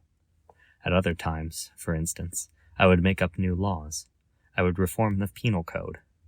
I realized that the most important thing was to give the condemned man a chance. Even 1 in 1,000 was good enough to set things right. So it seemed to me that if you could come up with a mixture of chemicals that, if ingested by the patient, that's the word I'd use, patient, would kill him 9 times out of 10, but he would know this, and that would be the one condition. For by giving it some hard thought, by considering the whole thing calmly, I could see that the trouble with the guillotine was that you had no chance at all. Absolutely none. The fact was that it had been decided once and for all that the patient was to die. It was an open and shut case, a fixed arrangement, a tacit agreement that there was no question of going back on. If by some extraordinary chance the blade failed, they would just start over. So the thing that bothered me most was that the condemned man had to hope that the machine would work the first time. And I say that's wrong. In a way, I was right. But in another way, I was forced to admit that that was the whole secret of good organization. In other words, the condemned man was forced into a kind of moral collaboration. It was in his interest that everything go off without a hitch. I was also made to see until that moment I had mistaken ideas about these things. For a long time I'd believed, I don't know why, that to get the guillotine you had to climb stairs onto a scaffold. I think it was because of the French Revolution. I mean, because of everything I'd been taught and shown about it. But one morning I remembered seeing a photograph that appeared in the papers at the time much talked about execution. In reality, the machine was set up right on the ground, as simple as you please. It was much narrower than I'd thought. It was funny, I'd never noticed that before. I'd been struck by this picture because the guillotine looked like such a precision instrument, perfect and gleaming. You always get exaggerated notions of things you don't know anything about. I was made to see that, contrary to what I thought, everything was very simple. The guillotine is on the same level as the man approaching it. He walks up to it the same way you walk up to another person. That bothered me too. Mounting the scaffold, going right up into the sky, was something the imagination could hold on to, whereas, once again, the machine destroyed everything. You were killed discreetly, with little shame, and with great precision. There were two other things I was always thinking about: the dawn and my appeal. I would reason with myself, though not to try to think about them anymore. I would stretch out, look at the sky, and force myself to find something interesting about it. It would turn green. That was evening. I would make another effort to divert my thoughts. I would listen to my heartbeat. I couldn't imagine that this sound, which had been with me for so long, could ever stop. I'd never really had much of an imagination. But still, I would try to picture the exact moment when inside the beating of my heart would no longer be going on inside my head. But it was no use. The dawn or my appeal would still be there.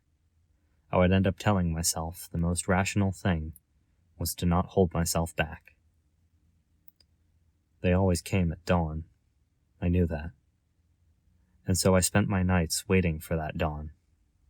I never liked to be surprised. If something was going to happen to me, I want to be there. That's why I ended up sleeping only a little bit during the day, and then all night long, waiting patiently for the first light to show on the pane of sky. The hardest time was that uncertain hour when I knew they usually set to work. After midnight, I would wait and watch. My ears had never heard so many noises or picked up such small sounds. One thing I can say, though, is that in a certain way, I was lucky that whole time I had never heard any footsteps. Maman used to say that you can always find something to be happy about. In my prison, when the sky turned red and a new day slipped into my cell, I found out that she was right. Because I might just as easily as heard footsteps, and my heart could have burst.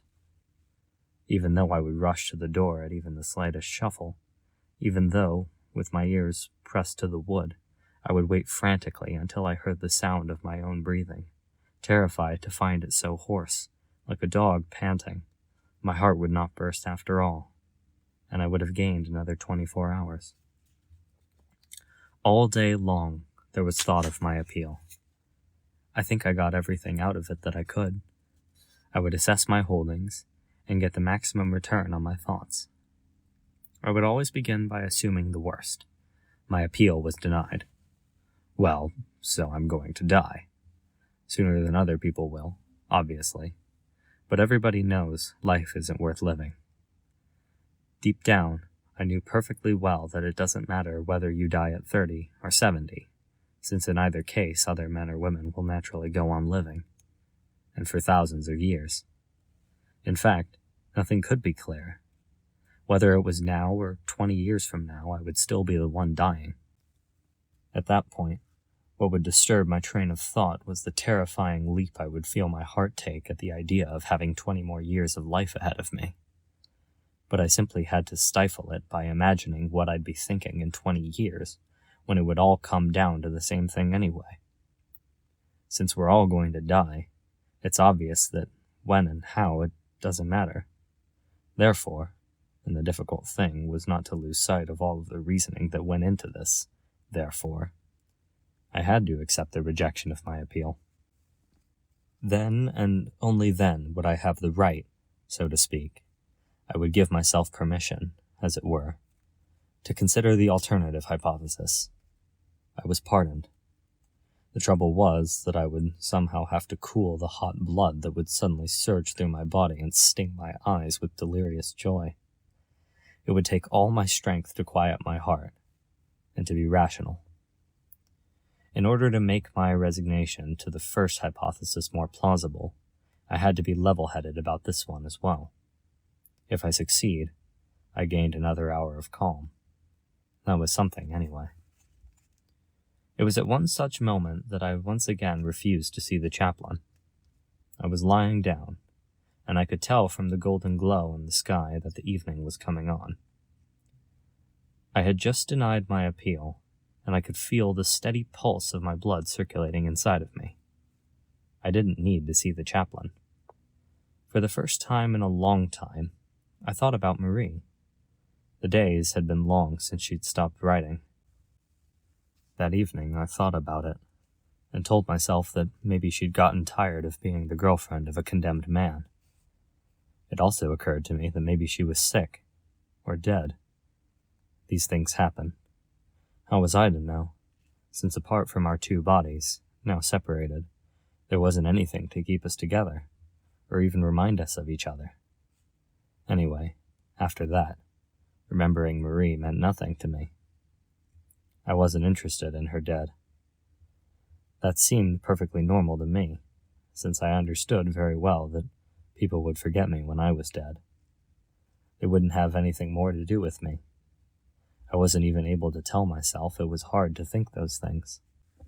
It was at that exact moment that the chaplain came in. When I saw him, I felt a little shudder go through me. He noticed it, and told me not to be afraid. I told him that this wasn't the usual time. He replied that it was just a friendly visit, and that it had nothing to do with my appeal, which he knew nothing about. He sat down on my bunk and invited me to sit next to him. I refused. All the same, there was something very gentle about him. He sat there for a few seconds, leaning forward, with his elbows on his knees, looking at his hands. They were slender and sinewy, and they reminded me of two nimble animals. He slowly rubbed one against the other. Then he sat there, leaning forward like that, for so long that, for an instant, I seemed to forget he was there. But he suddenly raised his head and looked straight at me. "Why have you refused to see me?" he asked. I said I didn't believe in God. He wanted to know if I was sure, and I said that I didn't see any reason to ask myself that question. It seemed unimportant. He then leaned back against the wall, hands flat on his thighs. Almost as if it weren't me that he was talking to, he remarked that sometimes we think we're sure, when in fact we're not. I didn't say anything. He looked at me and asked, "What do you think?"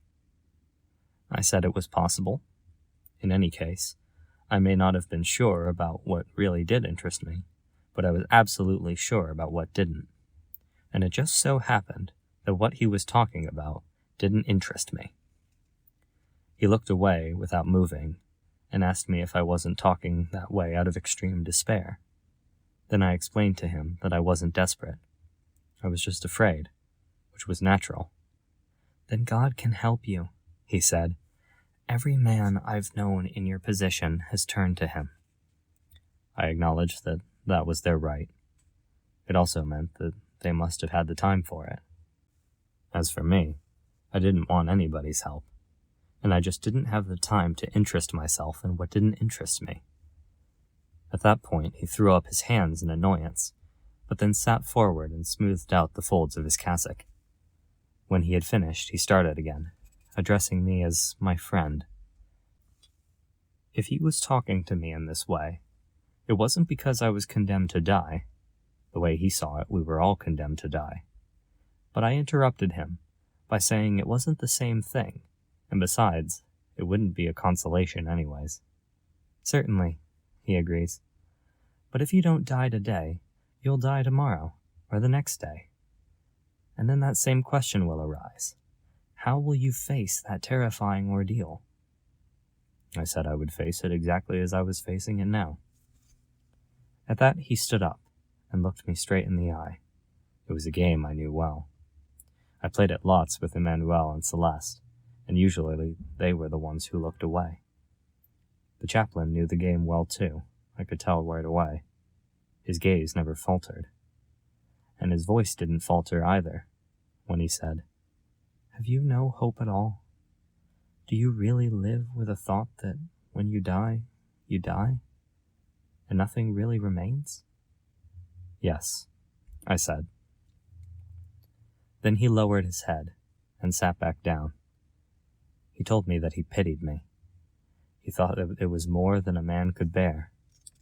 I didn't feel anything, except that he was beginning to annoy me. Then I turned away and went and stood under the skylight. I leaned my shoulder against the wall.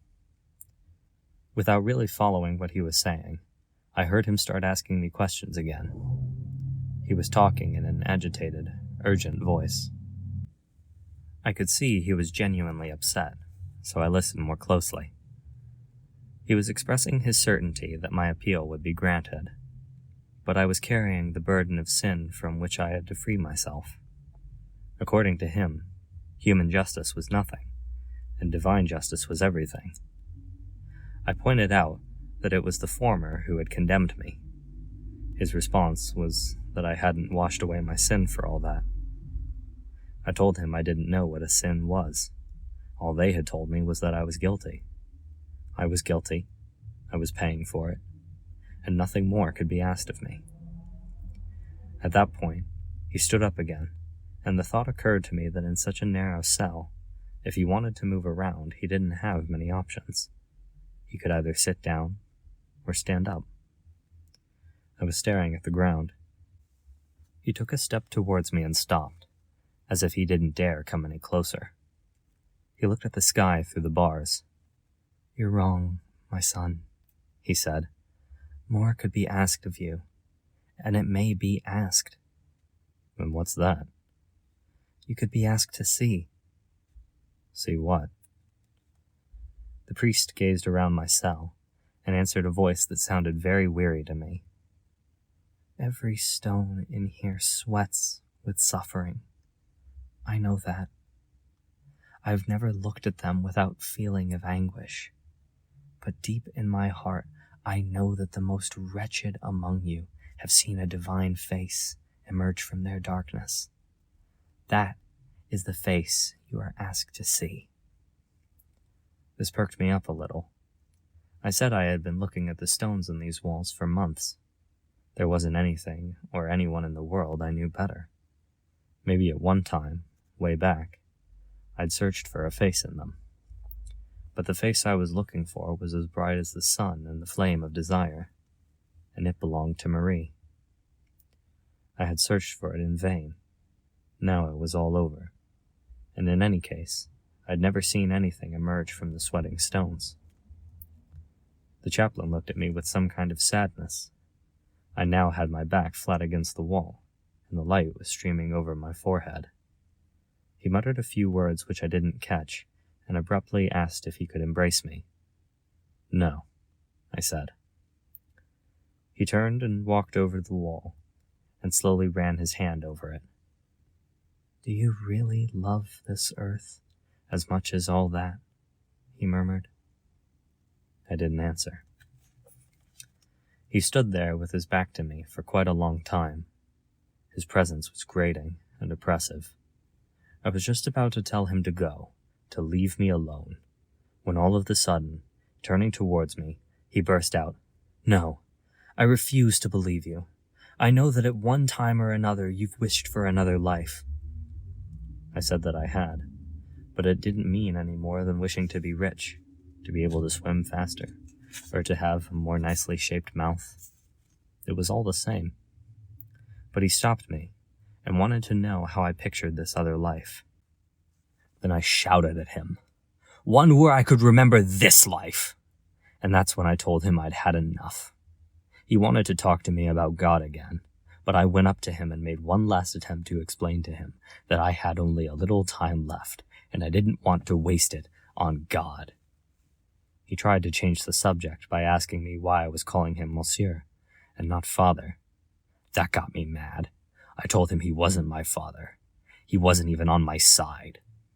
"Yes, my son," he said, putting his hand on my shoulder. "I am on your side, but you have no way of knowing it because your heart is blind. I will pray for you." Then, I don't know why, but something inside me snapped. I started yelling at the top of my lungs, and I insulted him and told him not to waste his prayers on me. I grabbed him by the collar of his cassock. I was pouring out on him everything that was in my heart, cries of anger and cries of joy. He seemed so certain about everything, didn't he? Yet none of his certainties was worth one hair of a woman's head. He wasn't even sure he was alive because he was living like a dead man. Whereas it looked as if I were the one who had come up empty-handed. I was sure about me, about everything, surer than he could ever be, sure of my life and sure of the death I had waiting for me. Yes, that was all I had. But at least I had as much of a hold on it as it had on me.